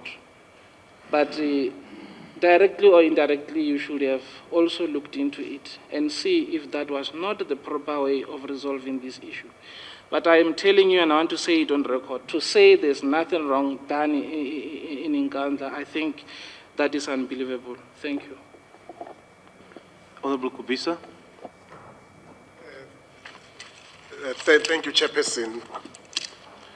Yes, Honorable Minister, you seem to have grown that insatiable thirst to expand your scope. Your brief was very simple. It was just to determine what constitutes security and non-security upgrades or features. But you expanded the scope, Honorable Minister. If you can see the figures that you gave, the amounts you gave, and all that. But my question is, Honorable Minister, in the course of giving those amounts, why didn't you break them down? For instance, professional fees. You define the professional fees, and like you define the crawl, swimming pool, etc. But you just give the lump sum, 20 million. What is it that made you to not to move on to say this is exactly what this person was doing, like other figures as well? That would be worrying. And also, it's also worrying that this swimming pool is used interchangeable to mean also the fire pool used for recreation. One wonders why was a reservoir not built, for instance, so that you could find water in case of fires, etc. And again, Honorable Minister, one wonders why the remedial actions that the public protector recommended were not taken into cognizance. A lot of energy was expended in this report with regard to figures and definitions, but the issues that I've alluded to were not considered. Well, some of the things I'm saying are just general issues, but I'm sure the question of minute details with regard to figures come to the fore. Perhaps the Honourable Minister will speak to that. Honourable September. Thank you, Chairperson. Minister, may I come back to the issue of in what constitutes security and non-security? May I ask that in the instance of access control, both legislatively and otherwise, access control are being defined by the fact that it can be a multi-dimensional issue also. Has this not been, and if I say multi-dimensional, then of course it will mean that it can, it can vary in very many degrees, whether it's a lock or whatever. Now, was this taken into consideration, Minister, with regards to the visitors' centre, as it's been called? Secondly, may I ask also, how can you reconcile for us in the report of the committee 5.9? Can you reconcile that with in your report 5.1, do they speak to each other? Do they differ from each other? Or can you, as I ask, reconcile that? Because you correctly, Minister, gave to us what you term quite a lot of critical points. And so, of course, those critical points are important, but they have to be answered, and whether that was the intention that you have then put to us. But as I ask, how do you reconcile these 2 points, may I also, Minister, how do you further reconcile with a creation by, how do you reconcile with a creation by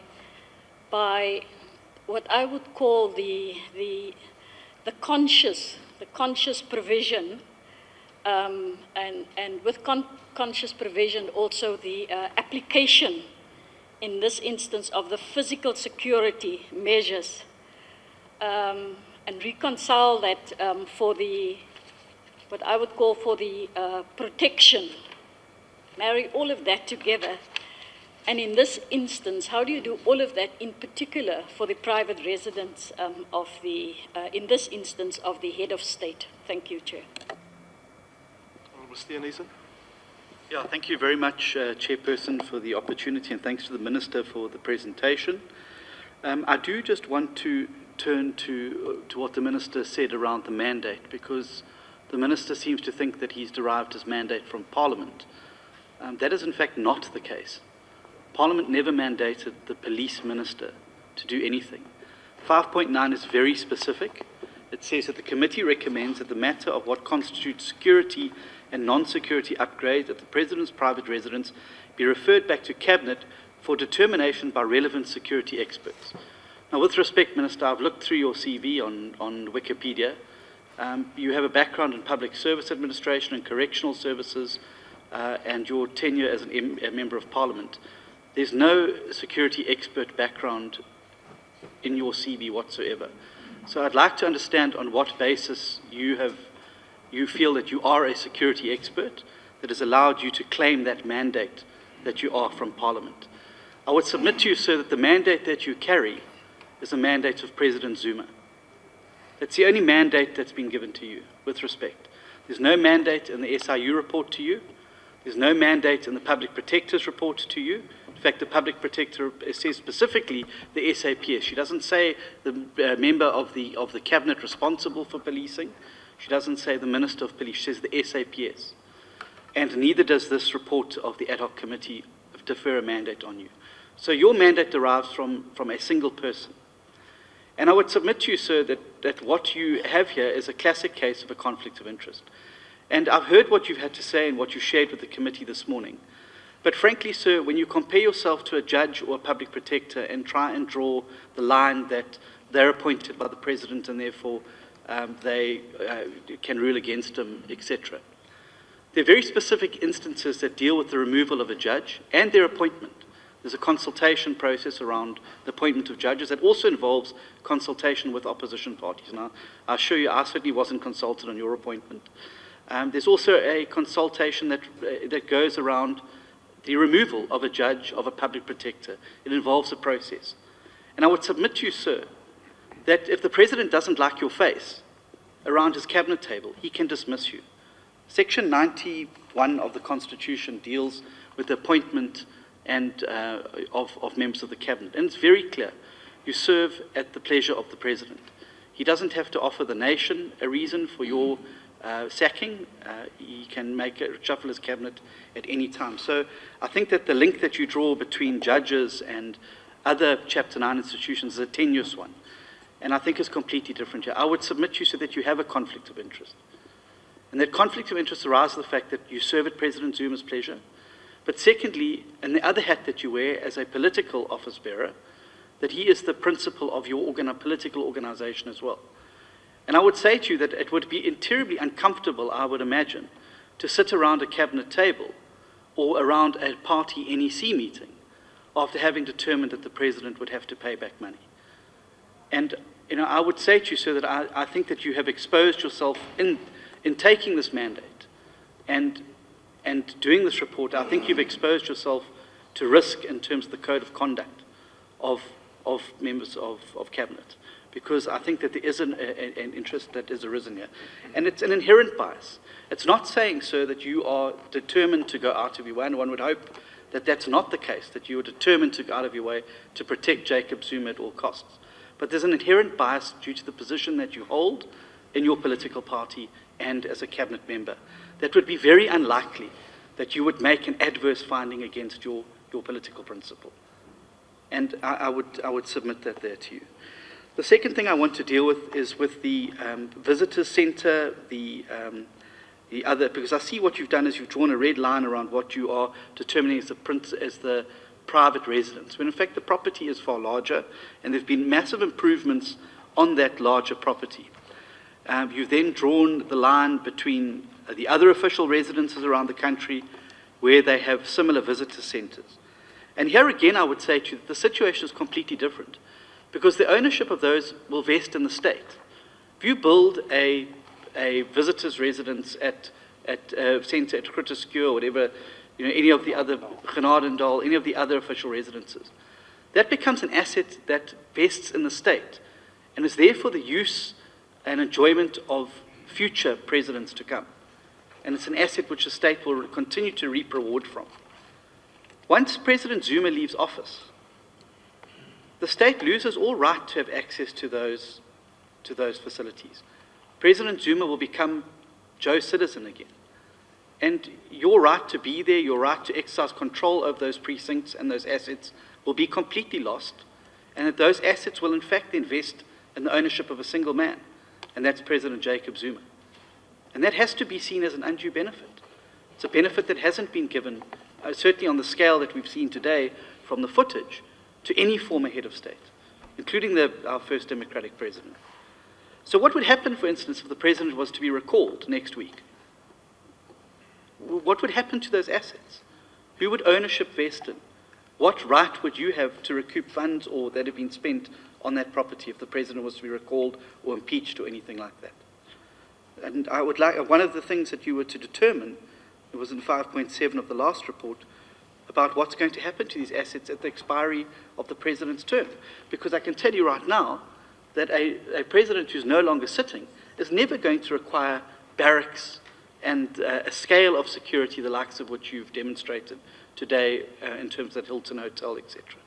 What happens to those assets? I don't think it's possible, frankly, for you to try and divorce them from the homestead, because they're all part and parcel. They are, if not materially tied, they are tied in principle to that, because they exist because the homestead exists. So there's a very strong link there. And so I would say to you as well that we have the SIU, and your mandate, frankly, should have been to have a look at what constitutes security and non-security upgrades. Should have included all those items, some of which the Honourable Self has spoken about today. You've chosen to focus on, I think, 4 of them, when in fact there are an extensive list of other non-security upgrades identified by the SIU, as well as the Public Protector. The Public Protector did not confine herself or a report to just the ones you've dealt with today. She had those amongst others. I think the wording in her report was. So you essentially have overridden the SIU report and the Public Protector's report. And frankly, the basis on which you're doing so, I don't have those experts that you refer to. I have no opportunity to interrogate them, what their credentials are, what their backgrounds are, etc.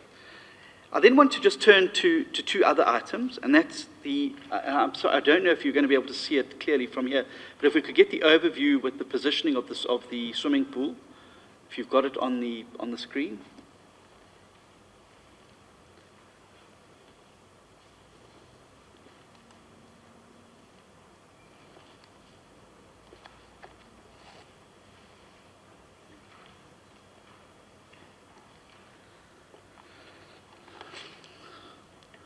I would submit to you, sir, that the swimming pool was put in, and the excuse around using it as a fire pool was something that was cottoned onto far later in the process. And the reason I say that is if one looks at that red ring, that is essentially the area with the highest concentration of thatch roofs that offer the biggest risk of fire. The next closest to the swimming pool is the visitor centre, etc., along there. Now, I would submit to you that if you were trying to use a swimming pool to mitigate against fire risk and as a very quick source of water, it would certainly have been located somewhere within that red ring and not in the current location, because the pipes, etc., that you're going to have to run and the hoses that you're going to have to run from that swimming pool to other locations is going to be incredibly difficult. So I would say if you were going to, if the intention all along was to mitigate against fire risk, that pool would have been located somewhere within that red ring and not outside it, because that is the highest concentration of potential threat to life, because that's the highest occupancy, and certainly where the head of state would be sleeping in the case of fire and his family, and secondly because of the volume of thatch roofs there. And then, so I would ask, I would submit to you that it's my belief that the fire pool excuse is something that's come ex post facto when we're trying to now justify why it was built. I think its primary purpose was recreation, and there's no problem with that. There's no problem with people having a swimming pool in their private residence. It's absolutely acceptable. It's not a crime in South Africa, but like ordinary citizens, the president should pay for a swimming pool himself. It shouldn't be for the taxpayers of this country to pay for the swimming pool. My final question to you then is around, I mean, obviously you've shown the Nkandla municipality up rather badly in your report there, and their firefighting capacity. Was there ever any consideration given to beefing up the firefighting capacity within the district through either equipment or a new fire station, which would then have the effect of servicing, long after the president has left office, the residents of Nkandla and the broader community, who would then be able to have access and benefit from a infrastructure legacy program or project that would then have lasting value added for South Africa, instead of the option that's been chosen here, where it's a single person who's going to benefit from those upgrades. Thank you. The Honourable Minister. No, thank you very much. Thank you very much, Honourable Chair. Maybe let me dispense with this matter in terms of what the Public Protector said. The Public Protector in her report, page 431, paragraph 10.5.3, stated that, I quote, President J.G. Zuma improperly benefited from the measures implemented in the name of security, which include non-security comforts, such as the visitor center, a swimming pool, amphitheater, cattle kraal with culvert and chicken run, close quote. So that's, no, I'm saying this is... Let's allow the Minister to respond. Yeah, I'm responding to one issue here. I'm trying to point to one issue. There's a formulation that says the Public Protector said amongst others and so forth. No, I'm saying there she says President J.G. Zuma improperly benefited from the measures. Honourable members, let's allow the Minister, you see. There's a way in which we conduct our meetings. Questions are asked and the Minister responds. Let's not interject the Minister. If you want to have a follow-up, I will allow you to make a follow-up. Let's allow the Minister to respond and then we take it from there. So,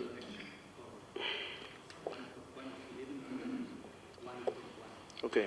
Let's allow the Minister to respond. Okay. We'll come back to that. So I'm saying this clarifies the question of why the 4 areas of focus. She says President J.G. Zuma improperly benefited from the measures implemented in the name of security, which include non-security comforts, such as the visitor center, swimming pool, amphitheater, cattle kraal with culvert and chicken run, close quote. Now, so I'm saying that from the Public Protector's report defines the scope and so on. Now, and I think that point is it's important to dispense with. Now, Mr. Kloama,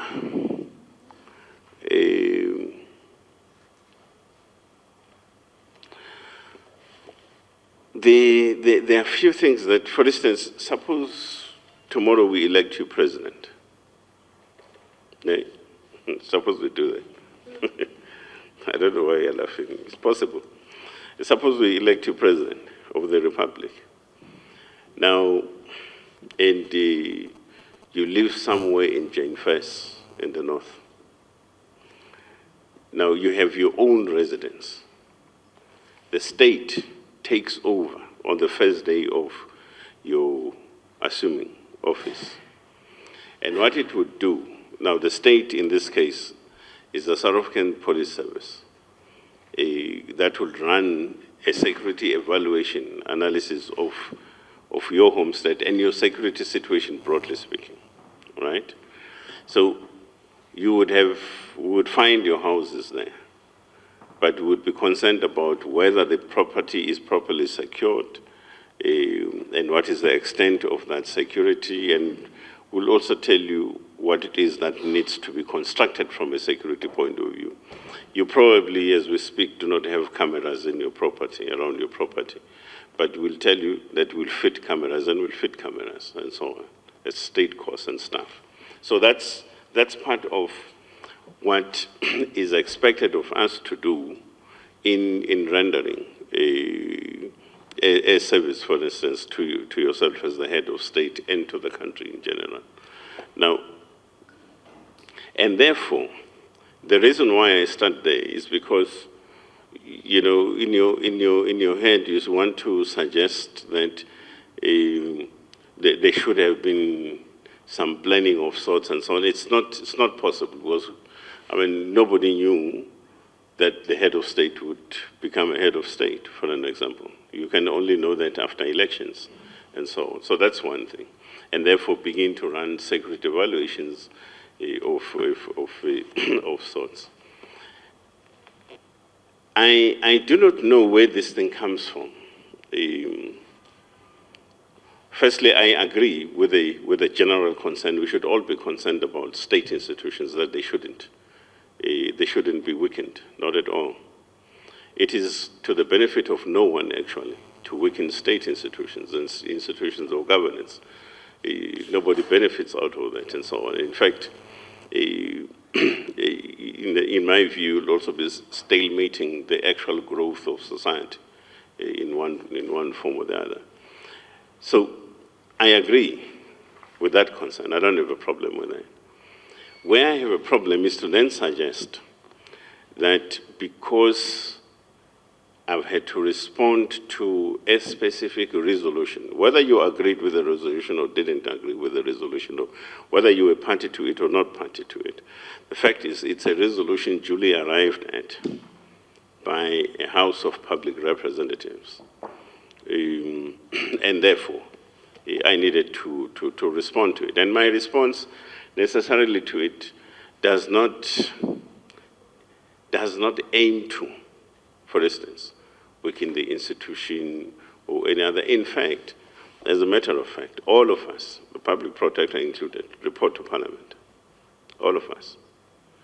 So this notion, I do not know where it really comes from. I don't know. The one suggestion is that the president must apologize. I've had so many different views around this thing. For instance, Mr. Mulder, at some point when he was reacting to this, as a gesture of goodwill, he must just pay. You know, there was also another university professor who said more or less the same thing. He said, yeah, no, just as a gesture of goodwill, he just should pay or something like that. Now, the question is, for anything, you must have a basis. If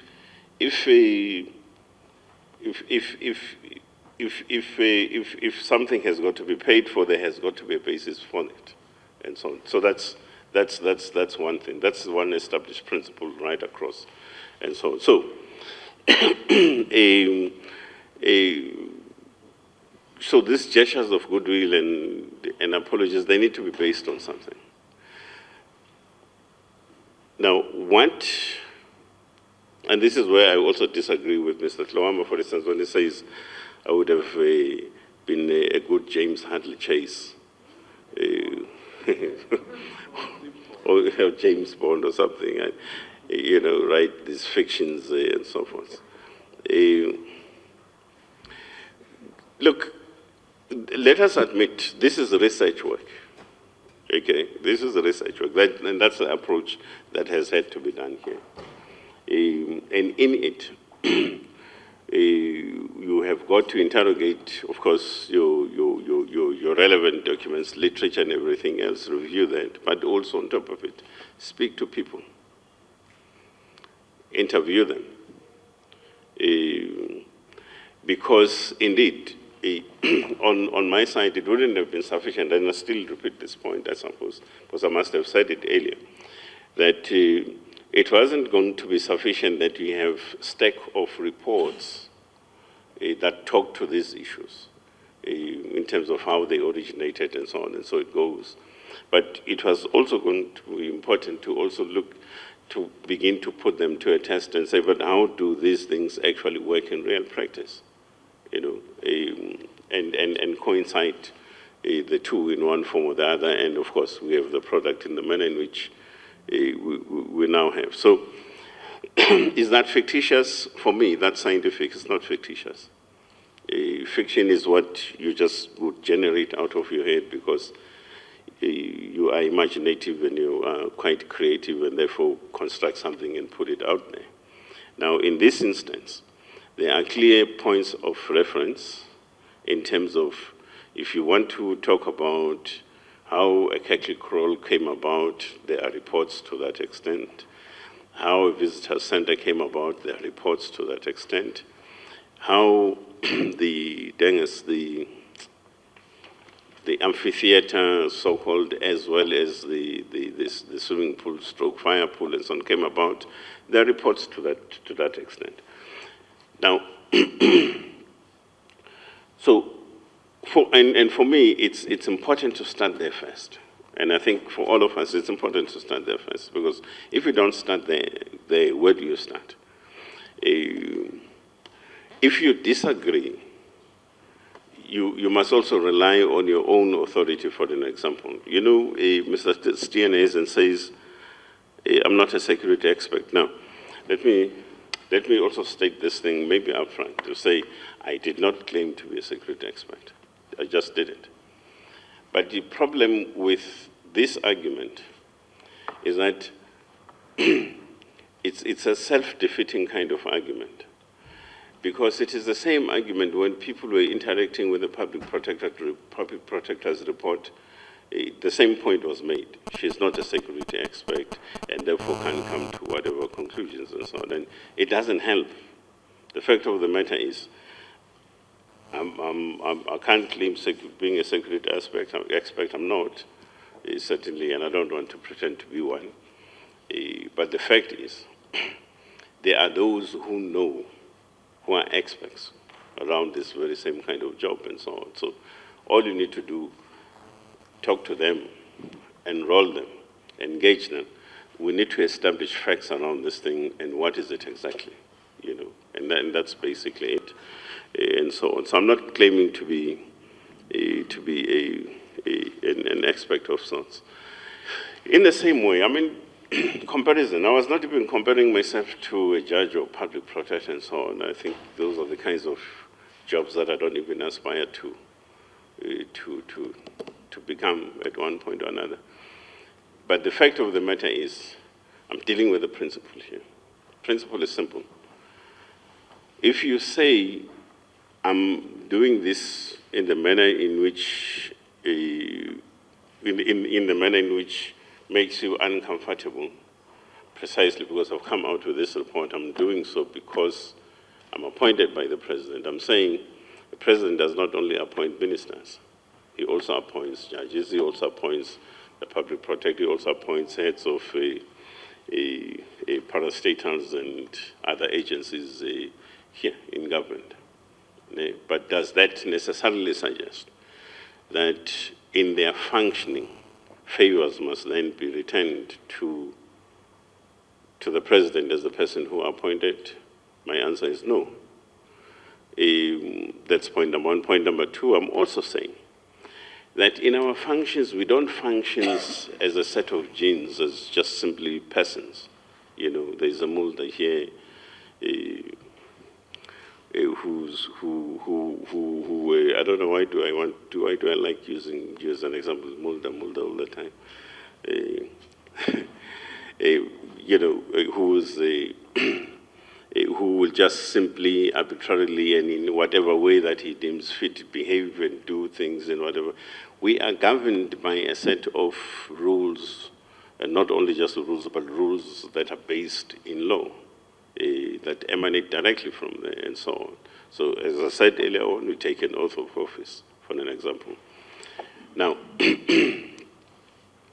so it doesn't matter whether, as President James self, you like my face or you don't like my face. It just doesn't. What matters? What does the Constitution say? And what does my oath of office and yours actually say around these particular matters and so on? That's critical. If we'll subject, for an example, the issue of governance to a personality cult, then we're heading for a huge disaster in our society, because we can't afford to do that. It's completely out of the question.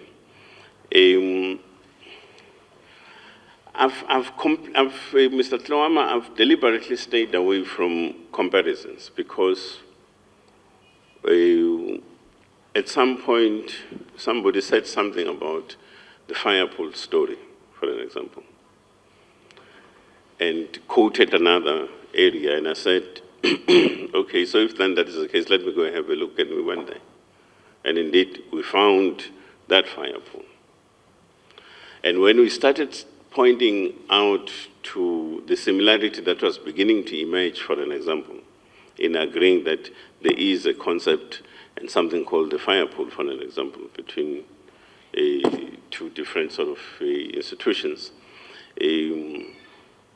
and then people swung the other way around and began to want to suggest that I'm beginning to throw in things that shouldn't be pulled into the equation. So when you ask me the question whether in other former presidents is there something called a fire pool, for an example, fire pools, so swimming pools and so forth, deliberately I will want to shy away from that question for now. But also say, on top of that, that remember that when we started off, I also alluded to the fact that when you do security evaluations and threat analysis and everything else, one particular site differs from one area to another.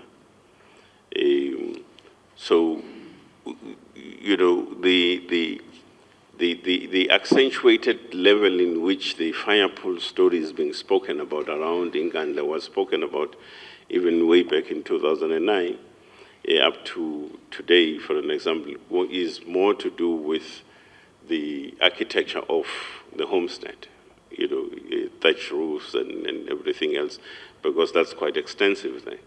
But if I go to your homestead, for an example, as a president or former president, you know, you probably do not have even one thatch roof and so on. And therefore, the threat weight from a fire risk point of view is not necessarily similar and so forth. So I'm saying for that reason also, I would want to stay away from that. But I would also want to plead with everybody that perhaps we should stay away from comparative analysis and comparisons of sorts, because if you do that, you will also be forcing me or some of us to respond to that and then begin to degenerate the entire discussion and debate around this thing into something else other than dealing with what is here before us and so forth. So this question for me, I would say, look, let's not necessarily venture into it at this stage. Now, Honourable Member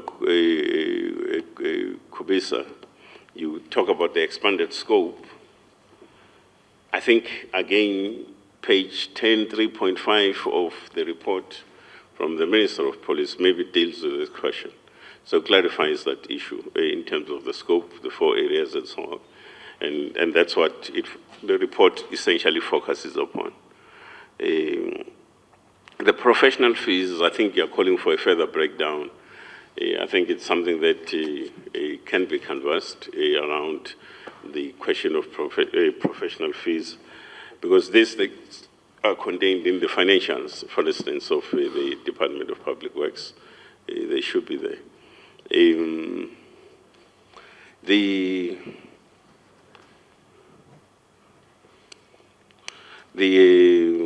Ms. September, the question of the multidimensional access control in relation to the visitor center.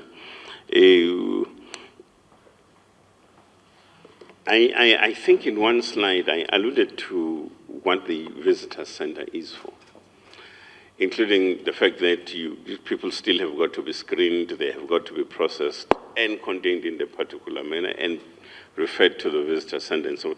And of course, I think that would also vary and, largely depend on the question of the weight of different people as and when they come through there, for an example. But if you are going to host a head of state, for an example, or a head of mission from wherever and so forth, surely you will not be sitting in the lounge. And this is where perhaps I also differ with Mr. Steenhuisen.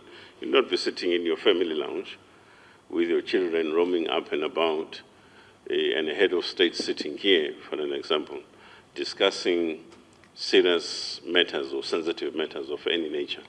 You wouldn't. You need to deal with those issues away and out of the family sort of presence and anybody else, and so on, to protect the confidentiality of information, the discussion itself, and many other issues and so on, including your minimum security standards that must be observed at all material times and so on. So that's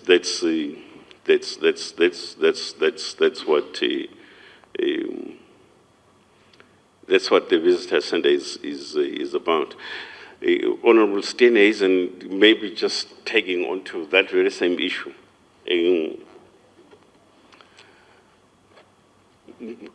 I've had this question about, so what would happen if the president steps down or any other eventuality occurs? So what happens to this? Now, the fact of the matter is that it's not the first time the Republic has a president. We've had presidents before, and some of these facilities have been there, and they continue to be part of the package that governs the work of former presidents, for an example.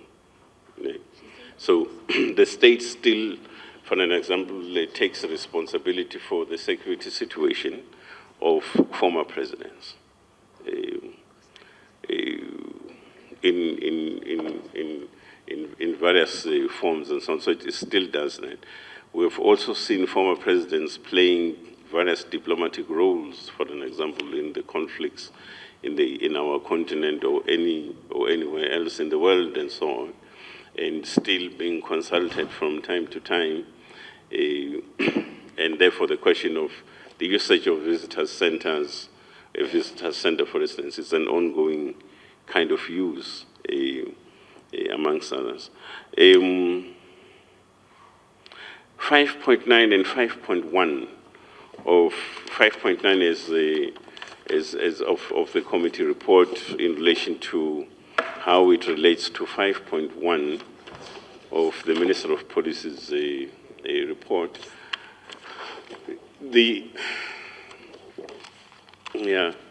Look, 5.1 of the Minister's report talks to the question of the 4 identified areas: the amphitheater, the visitor center, the animal enclosure, the fire pool, as the queried issues, and that required determination and so on now. And therefore, 5.9 does relate to the issue of the 4 identified areas insofar as establishing their security relatedness thereof or not, and the extent to which these 4 identified features or constructed features are part of security or not, and so forth. So there is a relationship between that. Now, the state has a duty to protect a head of state, a president. The state has that duty. So the state has an obligation, maybe let me put it that way, has an obligation to do so. So it's obligated that if Ms. September is elected president of the Republic of South Africa, you seem quite happy when I say that, is elected president of the Republic of South Africa, the state takes over insofar as its obligation in providing security dictated to by various sort of instruments, for an example. So I don't agree, for an example, with both Mr. Mulder and Mr. Steenhuisen on the question of the vague reference to, the issue must be referred to the SAPS. And then we forget that there's Section 207, for an example, in the Constitution, about the whole question of a political accountability of the South African Police Service, for an example, and who heads it, for an, So we seem to be delinking that, and I do not know why we do that. Now, so how does the South African Police Service just,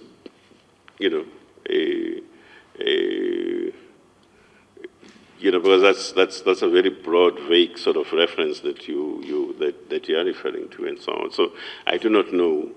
Maybe I'm missing a point here about that issue. And so, yeah. Now the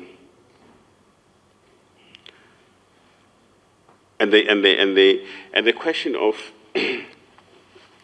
Let me, because you keep on making this point about relevant aspects, and so on. In the members of the police, for an example, trained personnel, professionals in different sort of capacities and levels and so on, but they have different competencies.